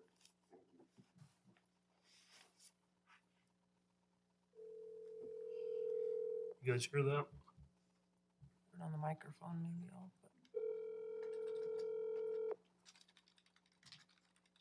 Want me to call him from the speakerphone? Hello, Valley County Commissioners. Hello, Mr. Harris. You're. Valley County Commissioners. You have. You need to mute Scott your Harris, YouTube, Scott. Sorry, I'm 9 hours different, but I'm a McCall resident. Okay, go ahead, Scott. And I'm going to have to mute you so I don't get feedback here. Yep. Well, I would just say a couple of things. First of all, I saw no test hole in any of the information provided that was any deeper than 9 feet, just to clarify. Also, water level in those holes were 5.5 feet, and that's during the dry season. Also, I wanted to point out that the predominant or a big use of this facility will be commercial use, contractors and subcontractors who come and go several times per day. This is different than the national standard, I would assume, for residential storage facilities where residents just periodically visit their storage facility. So this will add traffic. The times chosen were apparently intentionally chosen to pick the times of minimal use. May 15th, for instance, or May 11th, is a quiet time in McCall. The snow is just barely melted. People, by and large, are leaving the city at this point to try and get to some vacation spot to get out of the snow. It's not a time of construction because the ground won't allow it. So you're not having contractors moving in and out. July 4th weekend is ridiculous. Nobody can get through town on July 4th weekend, much less contractors trying to work or residents of McCall trying to get to and from their storage units. So this is all disingenuous. You've got 100 plus pages then of extrapolation based on 3 2-hour time periods during those 2 days that didn't even extend beyond the work hour of 6 o'clock. The groundwater is at the driest time of the year.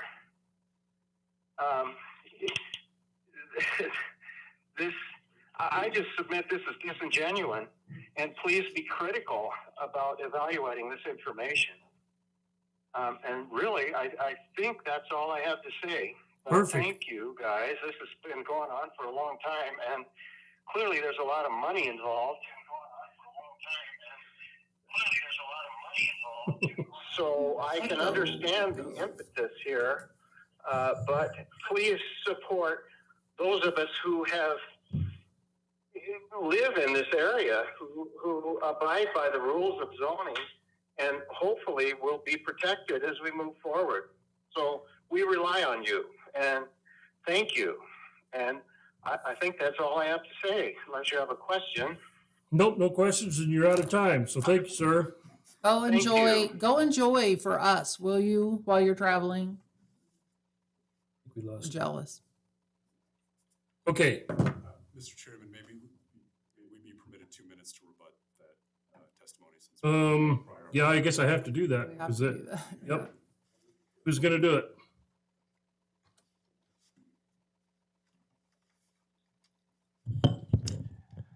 Chairman Hasbrook, Commissioners. In regards to the concern for groundwater depth, we do have recorded 15-foot piezometers, which are approvable depth that are physically out there, and those were installed by a third party that has, other than contractual payment, nothing to do with the project. So I wouldn't necessarily discredit that. If the commission so chooses to have more deeper piezometers installed, we could certainly accommodate that request as well. I'll stand for any other questions. They have none. I have none. No, we're good. Okay, so I'm gonna close the public hearing, and we're gonna take a 5-minute break. Yes, we are.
Okay, if we can have your attention, public hearing is closed, so at this time we will begin deliberations.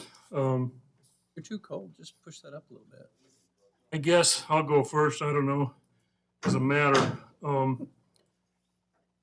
feel like there's a lot of information, especially the traffic, that's kind of above my pay grade.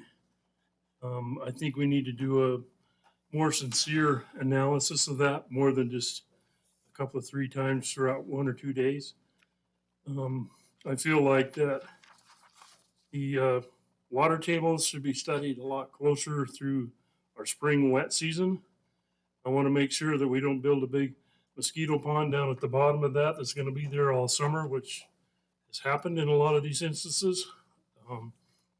And I feel like that honestly, Jeff, that this should have been done in the CUP process in front of P&Z instead of us asking for it when it got to us.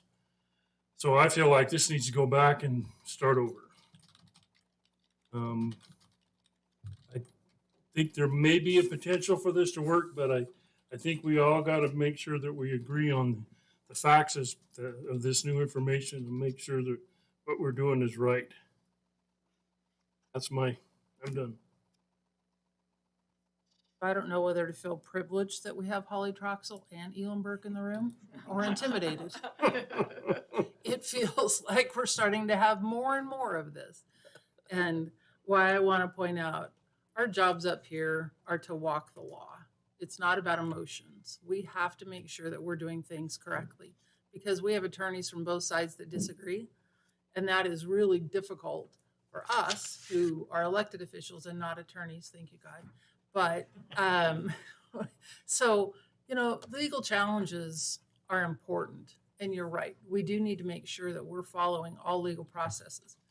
And to the extent that we can do that, I think that we had 2 attorneys disagree in the room today on what the legal process is. We're not a jury up here to do that. We're a jury up here to look at the evidence and make decisions based upon the evidence that we have. I don't have the acuity to read a traffic report, nor the stormwater drainage. I think planning and zoning, that is where that work happens. It actually goes through them. They're legal. The city engineer has the degree behind that to actually study this. And so I would be in favor of, amending our initial motion, sending it back, letting this information be looked at by the experts. I'm not in a position today to certainly change that initial motion with the information given. We haven't had time to look at it. And late information on whatever those things are in the ground that you're talking about certainly would not be appropriate today. It's not information that has been looked at, studied, made sure that everything is correct. So that's where I'm at. Mm-hmm. And for me, I'm very much a facts-oriented individual. I deal with facts. I have to have facts to make decisions. That's just who I am. That's the way I operate. I don't talk as much as Sherry. Listen. That's why I sit in the middle. That's why she sits in the middle. And, for me, 2 lawyers that don't agree. I mean, it's just like my electrical inspectors. I can ask one direction and the other guy will think the other way. And it's like, it doesn't matter. In the middle, it'll all work out. And for me, I think the best avenue to keep us out of hot water legally is that we do amend this reconsideration. We send it back to McCall's P&Z with all the information that Jeff now has and you guys have in your inventory, and let them look at the whole picture. My opinions on what happens out there on that site, I'll keep those to myself for the moment. But I personally believe that's what needs to happen to make this go forward one way or the other. Okay. Anything else before we need to go home? I don't get to go home yet. We still have a full day. Yeah, we still got more on the agenda. I would make a motion if you're ready. You bet. I move to remand this application back to the McCall Joint Planning and Zoning Commission in order for them to consider the new information and revise its recommendations to the board. I would also ask that we get a detailed statement on the non-approvals. Some of those non-approvals were very vague. I think that we need to really have from you if this is approved or disapproved again. I think that we do need to have some more detailed statements on it. And then I would also like to put into my motion, and I'd like your input. This went back 2 years ago. I don't want to leave this on the table for 2 years. Is 3 months enough? If we put a timetable in it, 6 months enough? What do you need in order to do this work to bring us back with P&Z recommendation? I'll hold my motion until we get that. So we generally have a 6-week turnaround between when we receive a complete application, when it gets scheduled for planning and zoning hearing, and then roughly 6 weeks after that, assuming there are no conditions that need to be met before it goes to the county commissioners for your guys' decision. We've not reviewed all this, obviously, but I would expect that this would probably be eligible for the December planning and zoning agenda, and then we do it again. If I can make a statement, I think we need to see the water table analysis through the spring. Okay. Yeah, it's reasonable. And then let's look at it after that. I would include that in your motion, that it includes water monitoring throughout the spring. I know you want to get it back sooner so these guys can get a decision one way or the other, but that water monitoring can't happen until February or March? I know Is that when they normally do it?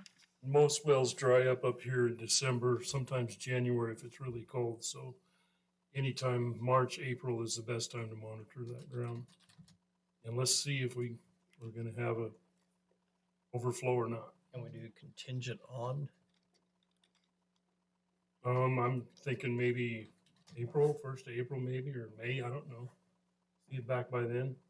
Well, and they need a chance to review it from there then, so if we're waiting on that, then it needs to go to their P&Z, so we're just flat gonna have it back next June probably. Yeah, it's hard to put a timeline because it'll depend on when we actually get a complete application. And if I could, I know that you're talking about remanding it, but our application fees cover our staff time. We've far exceeded that cost with this application, just given the complexity and the public controversy and all of those things. And so every single time we'll have to hold at least 2 public hearings. And so every time we do that is $150, right? So I know that you want to be sensitive about costs, but if not, the taxpayer of the city of McCall will be like subsidizing this application. So I think in some ways it might just be cleaner if they just resubmit a new application, then we can follow the deadlines that are set forth, that are published.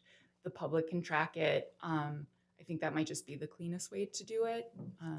It's up to you all, and we're happy to process it because we will do that for you. But I just wanted to add that input.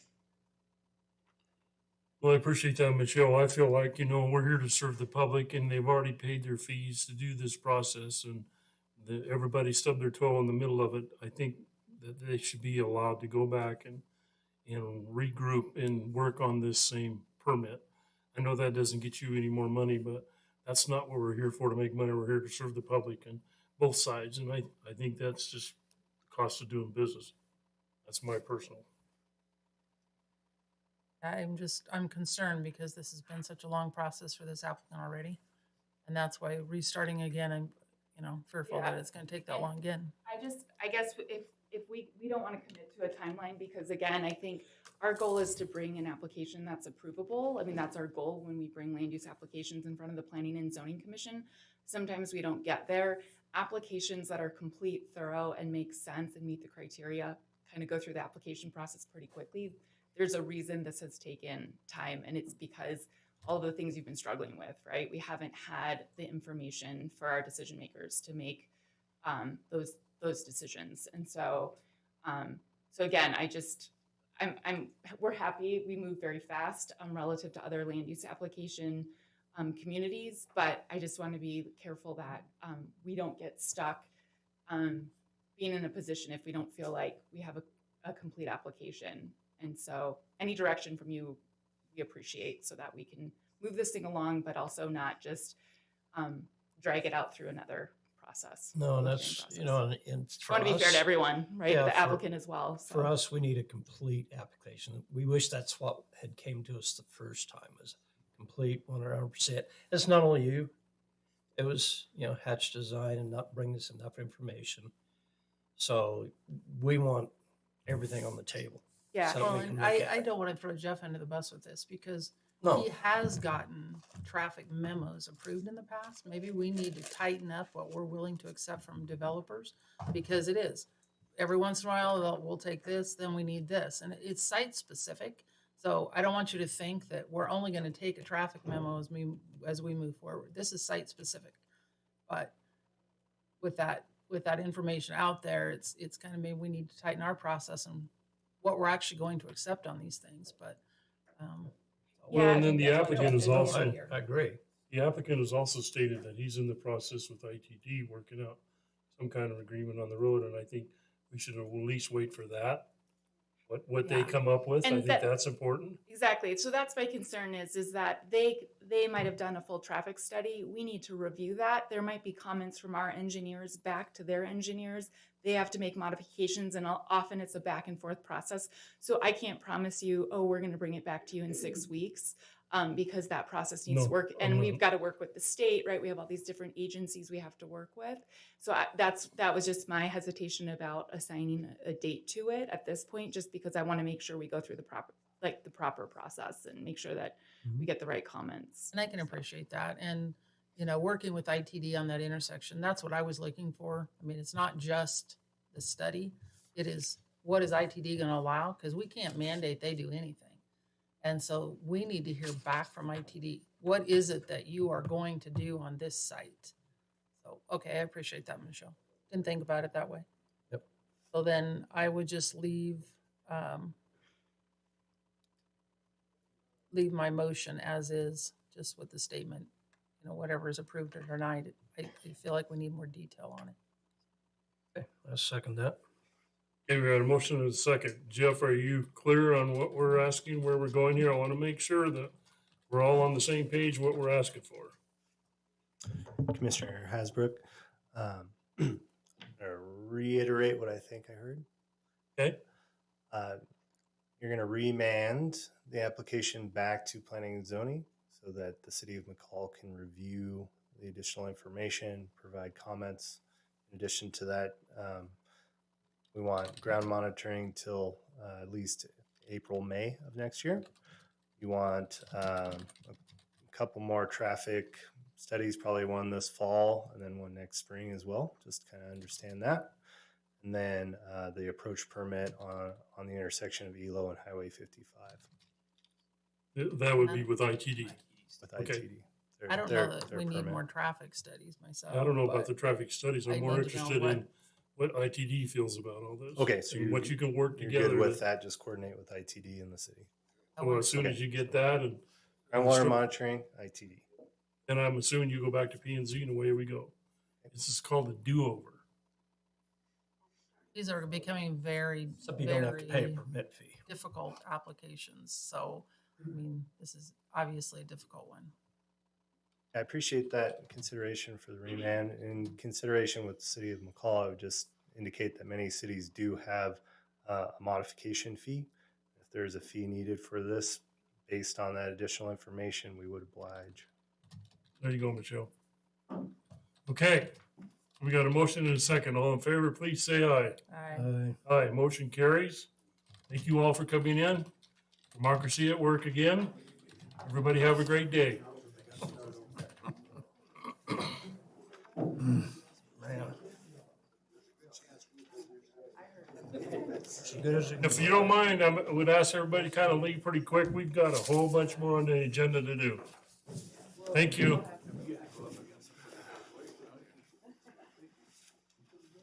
We're 30 minutes behind.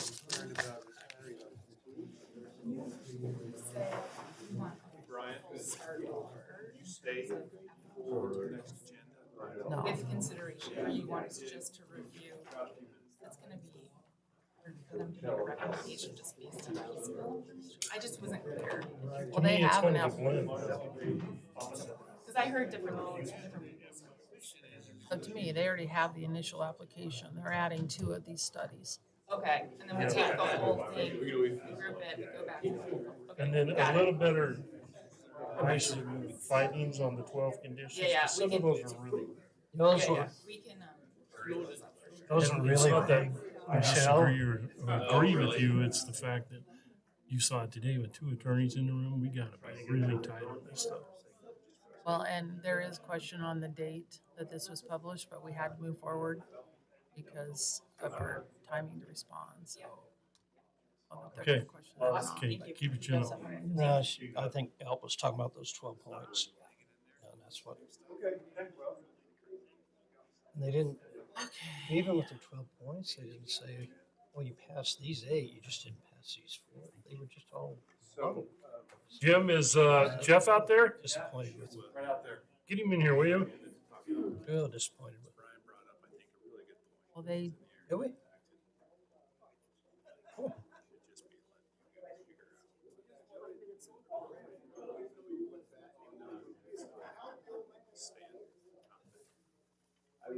so this one is on the Shaw Ranch. And that was in our Jeff, did packet. we get new information on the Shaw Ranch? Is this from the original request? Okay, we need folks to clear the room. Please clear the room. We have more meetings More today. information on the Shaw Ranch? So what, We just need to decide if we're gonna take that right away or what we're gonna do. okay. And your recommendation to us was? Right away. Okay.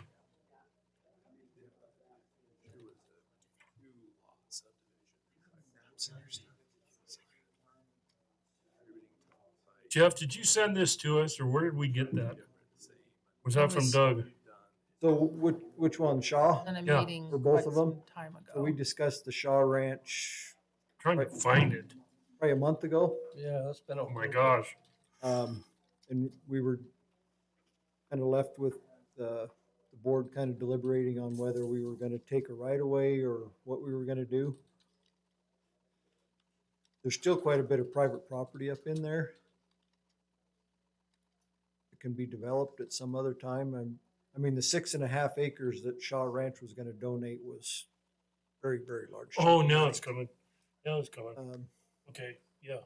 You Yeah, you gotta speed it up a little bit. There's a lot of stuff in here, man. Oh, I know. Oh, The you're talking question about was, the easement, making it wider. Bring it back up, just really back up. that's part, well, and if I remember right, it was, the Shaws did not want to donate that much ground without getting further consideration for a future Close to that. subdivision. I can recap really quick. That'd be great. Yeah, that'd be great, Jim. Come up to Right mic. in front of us. Let me, before you start, I want to announce this. This is an action item, decision of the right-of-way dedication acceptance from the Shaw Ranch CUP. Now you can come up and remind us what we did or what we're doing. Or what we should do, probably. Well, my readers. Glad I'm not the only one. Oh, no, it gets all of, where's Jim Frank, James Frank Consulting, 14028 Norwood Road. Call. So last time we met, you were going through a series of 5 or 6 road development agreements, and the Shaws was the last. During the course of that meeting, we talked about the uniqueness of this property, which I'll get to in a second. And then you had a big meeting of ranchers and irrigation people right behind me because I could tell because you were staring out the door the whole time. So it was ready to move on. So what has happened?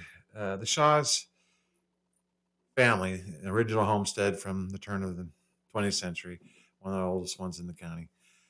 We're trying to move property into the next generation because of the older generation was near death or about has passed away. And out of that came a application, or not an application, discussion with planning and zoning staff, and what could we do under the, assuming it was underneath the lot split of original parcels and all that stuff to make that happen, to allow them to divide the land up and be able to exchange it with each other for equalness. Well, right about that time is when the ordinance changed and we had to make it a subdivision.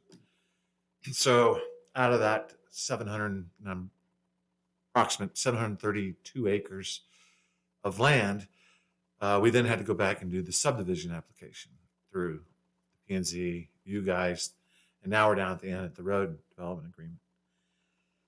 Yeah, so where we're at is essentially there's 6 lots. 4 of them are exchanges amongst the 2 living sisters and the survivors of Tom Shaw, who just passed away about a month or 2 ago. Oh. So they are going to have an 80, a 77, and then the original homestead and the house that's there, and a 10-acre, 9.6 parcel is going to be exchanged for them for whatever that is. It's all divided by however they want to make it equal. And then there's a remainder 26 point something acres that's on the west side, just kind of a remnant piece that's excluded. So that's a lot. And then the remaining, the 510 is a lot. Current plans with the Shaw family is that they're not going to do anything and leave it into the ranch, the Shaw Ranch LLC. More definite plans is that the parcels that they're exchanging, they have no plans at all in the future. The other 530 some acres may or may come up for sale. I mean, it's for sale now, but they're not anxious to sell it to anybody, so they want to do the right thing. So now we're at this road agreement, which if you look at it, we have 6 lots that I have the math at 2,528, which is $15,168 for the fees for the lots, for the CIP for that 2007. And then we have within the ordinance, we have acreage that is to be compensated for at 20,000 an acre. And I'm not suggesting that what we're asking for is payment of cash of any kind. But if you take the 6.28 for your ordinance, it's $125,600, which I understand that's a big number. And if you take away the 6 lots, it's $15,000 and change, which really leaves $110,000 that's out there. To remind the commissioners of where our dialogue was at the end was you were at that time looking at, considerations about taking right away, or not necessarily taking, but trying to get right away when you could, et cetera. It's part of the process of development. That kind of mindset was happening at that time. My quick discussion at the time before we tabled it and said we'll see you in 2 weeks maybe, was let's consider this another way, because it's not a precedent setter in any means. It's different. It's 6 lots, 4 of which are the family, 2 of which could be for sale in the future. But anything that happens within those lots is going to have its own development agreement and lots associated with their own fees. And if it's of any significant size, it's going to be a plan unit development. And if it's in any sophistication of planning, which if I'm involved, it will be, as far as done right, they're going to have plenty of opportunities to look at development agreements as far as roads, schools, whatever the things we go through on those types of projects. I'm not suggesting it could be that large, but it's a what if. Or you scale it down based on however. We don't know. They don't know. So we just don't know. The land that we're talking about is the right-of-way that goes past the Shaw Ranch, which is you go past the subdivision on the left, and there, it's the old one with Gullickson, and then we're all sitting in there. And then their ranch starts, and it goes all the way up to the state land on the north side. So there's 1,000 feet or something of that on their side. And then on the other side, there's other subdivisions that come up to the very end to where it gravels. That's all subdivisions. And then the right side, 77 acres, goes up to the state land on the south side of Boulder Creek. And that's going to be one of the siblings' property. So then there is the piece that is still fee simple. It's just an easement. The easement was granted in the 50s because the state had forced, their tree practice, their cutting of the trees, their land back there, so they wanted to have access to get to it, legal access. So that's how that came. There are numerous other, I won't say numerous, but I'll say there's other land holdings that are out of the state ground out of there on the way up to the Forest Service that people get access to.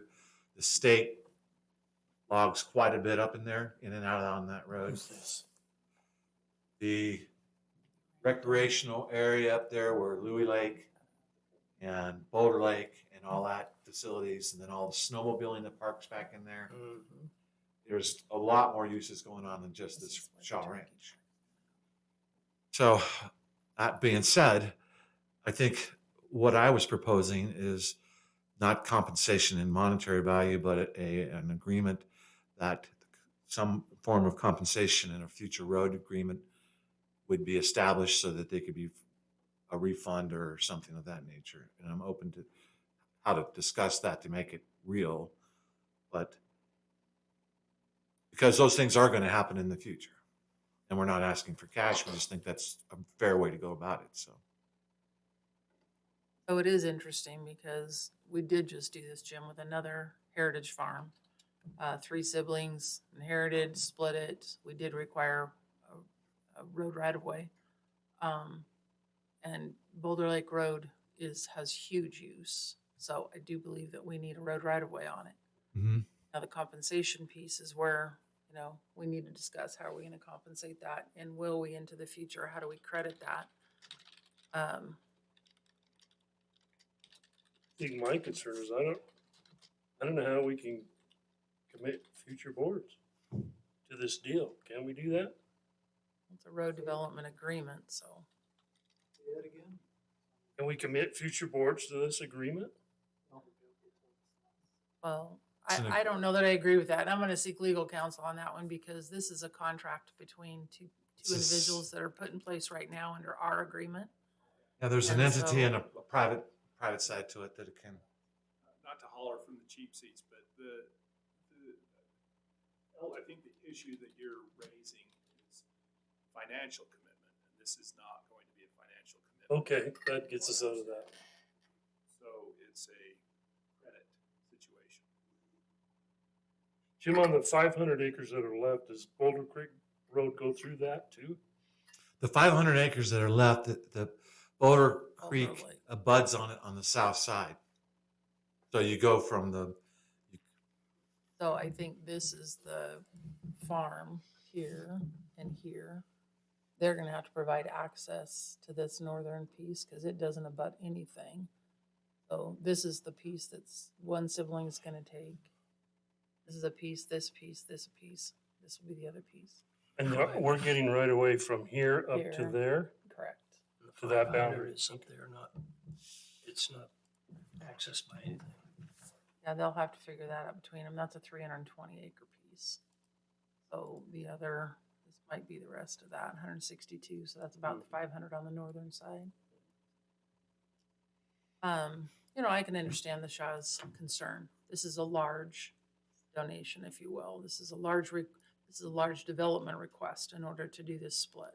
Already paid for the split. They paid for a survey, and so I guess I'm in favor of providing some type of a future credit there for this amount of road right away, because it is something that larger than just most individual applicants would have to provide. Now, what I'm also going to seek legal counsel on again is this setting precedents for the future? Because I am concerned about that. Okay, so I'm seeing, yes, it is, and therefore I would say, no, we're not going to give them credit. Because we as a county cannot set precedents that we can't anticipate what may come in front of us. And as we move forward, these are important considerations when people are starting to develop their road. Ask a question. Absolutely. So I would, I won't say argue, but I would say I would respond to your comments and the attorneys as this is not really precedent setting, but in a small area. And that is, you don't usually have 5 acres of right of way that's not being developed on both sides. It's not part of a subdivision. There's not motivation for the developer to go after that because it's part of the process. The only time this would be a precedence is if you have another ranch land that they have a significant chunk of property that you want right away from. It's not, Asberg Farms might be, who knows?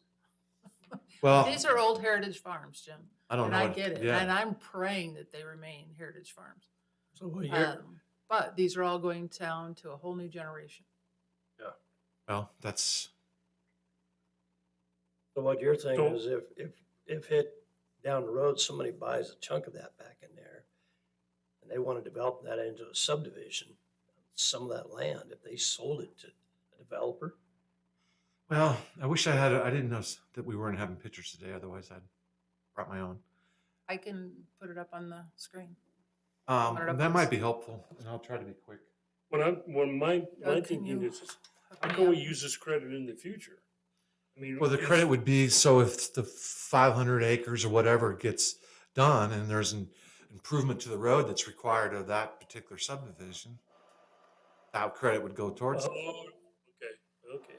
So what happens, I guess my question then, Jim, is you have no idea who that purchaser is. Well, So we're gonna nobody be does. crediting, Nobody does, nor or that's, we're crediting a future developer or something that the family has donated. So it's a well, they change could in, even be doing it themselves, but it's highly unlikely. so what they're dedicating is from here. to Yeah, here. so by the time to get back to your point, I mean, by the time you subdivide this and plat this thing on a 700 acre thing and do the floodplain study that had to be done in order for this to be done, the Shaws are well into this for, $60,000 plus. I'm not going to say exactly what, but it's more than just trying to sell off their own property to each other. So that, when you ask for a floodplain on 1,000 feet of lake fork, and that's the way it's got to be, that's $20,000. That's as cheap as it gets. And That how doesn't do count putting all the pins in on every corner. It doesn't count all the surveying. I get that. But how do we also respond to the other families that are doing the exact same thing? I think if they have a large chunk of land that you want for right of way, you should compensate them in some way. And I'm giving you an opportunity to show that you can do it in maybe an exchange for a credit. However, they just choose to use it, if with their own family or somebody else that they're trying to purchase their property, give them help to do something, offset these costs. And it doesn't really hurt you in such a way. I mean, there's plenty of things. If this 500 acres becomes something more than just a normal cookie cutter subdivision, it could be a lot of things where they're saying, well, what about schools? What about this? What about these other things, right? I'm talking about a road agreement. I'm talking about widening of the road. I'm talking about other things that are associated with the county and the county owning. That's the right of way of the road. You have extenuating circumstances. You have to go all the way up there, and they're hauling logging trucks a lot out of there every year. That's just the Forest Service and the state. It's not to mention all the recreational vehicles that go up on your property or eventually your property, because I think you plow to Jeff to the end of in the pavement. that was in here talking about. I guess my question is if somebody wants to come in and develop a piece of ground, which is what the Shaws are doing, They're not developing, they're just trying to sell it to each other. which is like a subdivision, you just said it's like a subdivision. Well, it wasn't a subdivision until the ordinance changed. It was being a record of a survey split based on original parcels, sections that could be divided a number of times per the ordinance. So they would have been allowed to, because of the large parcels and the different, the 5 or 6 different sections involved, they would have been allowed to do what they needed to do with no cost to them other than a small amount of record or survey preparation, meeting with the county, eventually you guys. I That would've understand been- that, but we can never look backwards to what was. It is what is. Well, I can look You forward know. and say that, it's my responsibility to the Shaws to provide to them. And it's our responsibility to every other taxpayer in Valley County to do the right thing for them too. Well, they're And taxpayers. that's hard. Yeah. Yeah. That's what I'm saying. It's difficult to balance everybody's needs in the county. So, I mean, and would it be considered a taking if you just, It's a development requirement. They don't have to split it. They just want to exchange it amongst themselves, I which wouldn't have understand. required a road. Difficult situation, but it's not a takings. I mean, they can still do whatever they want with their property. They don't have to split it, so. I don't know, what do you guys want to do? Well, I'm just thinking what happens if we didn't take any right of way and left it all private? No, we need that. I mean, left it as what it is now, I guess. Yep. And you're asking for another 20? 170 feet, so it's 10, 20, yeah. My concern is this. So you get one of the kids in the future that wants to develop this piece. This one doesn't want to develop. So now we have no way of broadening this road because this is our one chance to get road right of way through there. So to me, that's not an option. It's whether we give them credit or not for that. If they want to do this, then tell you what, I would be in favor of giving them, you know, maybe half of it or something. But full, and maybe that says precedence too. I don't know. And that's where I was going with that, Jim, is if somebody, one of these kids does want to develop that, now they don't have an easement through there or right of way to get that piece of property. And unfortunately, we don't control this. This was part of the initial You have the endowment final land. plat on your screen. No, not unless you give me the date we looked at it to start with. Well, the That other was 3 thing, Mondays ago or something like that. the other thing to think about is if we have a deeded right of way through there that makes all that ground more valuable. Oh, absolutely it does. And which piece are they trying to sell? This one? No, I can I This just go up real quick. Sure. So, I had to click. My bearings here, Boulder Creek. So, here's that subdivision, right? This is the start of the ranch. Goes up to that corner up there, right there, way further, I think. And then Nope, that was Noakes. Noakes, yeah, right up to Noakes. And this is the stretch right here is where we had to spend $20,000 to figure that out. So then if you move back to the road, so this here up until this point right there is Boulder Creek Road, and you have the right of way too. We are giving 10 feet on one side of it to that point because it's only 50 foot and we're giving the other 10. Then we hit this road here, and this stretch through here is an easement to get to the state line. This side over here is the 77 for one. This up here is an 80 for one, and then what you don't see is there's a little 22-acre piece here is that lot one, block one. I think that's this one, Jim. Am I correct? Because state land is here. Yeah, I'm sorry. Yeah, Okay. it's this one up here. That's this corner. Okay. So primarily the bulk of the property that would ever be sold to somebody else besides the family is on the north side of Boulder Creek Road to where the pavement ends. Okay. So they already have access. The other 80, 77, they currently were saying we were going to keep the ranch the same as it is. We maybe for this too. We'll see. And then the only one they have is the 27 acres that's up on the north next to the state. So I'm primarily talking about what happens to this piece here that already has right of way. Past there is not really my So concern. it has a substandard right of way right now. It has a right of way that we have, and we're willing to give the 10 foot on the side to make it equal. Okay, but to get to this piece without developing this piece, you got to have from here to That's here. from here. That's what I was saying. Oh, From sorry. here to at least here.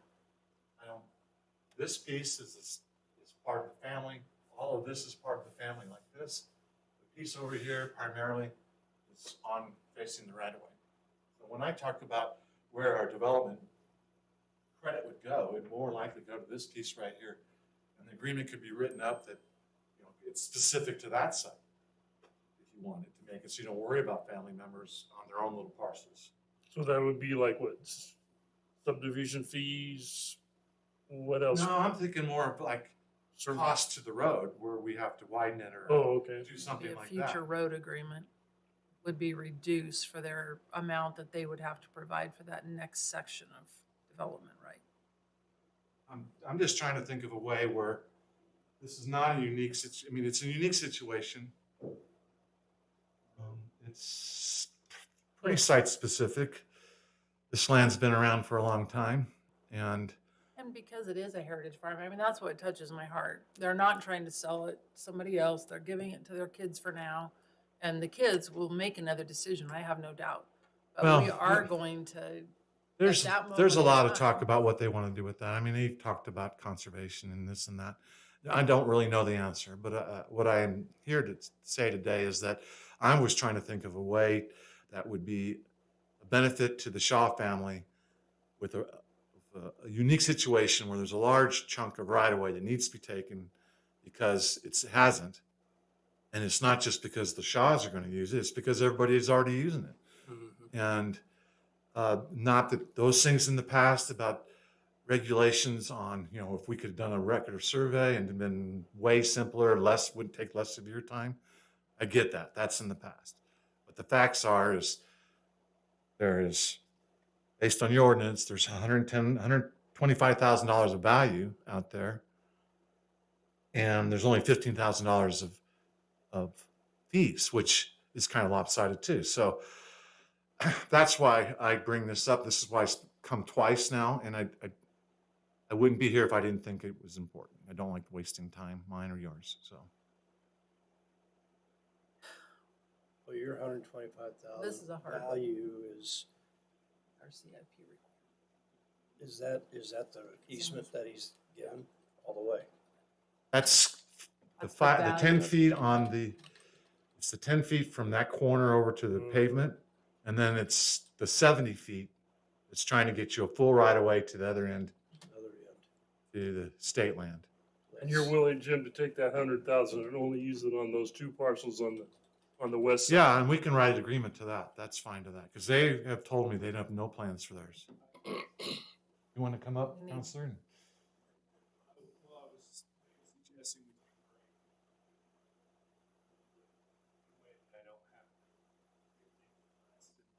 Got it. Can we take a 5-minute break? We can take a break, sure. For legal Yeah. advice? We'll go to the back Don't room interrupt, and Doug. get taken to the woodshed for. The woodshed? There's a lot of wood in there too. Oh my gosh. Ryan, can we meet? Get my own willow. Wanna meet right here? I'd have a lot of people after me with willow sticks.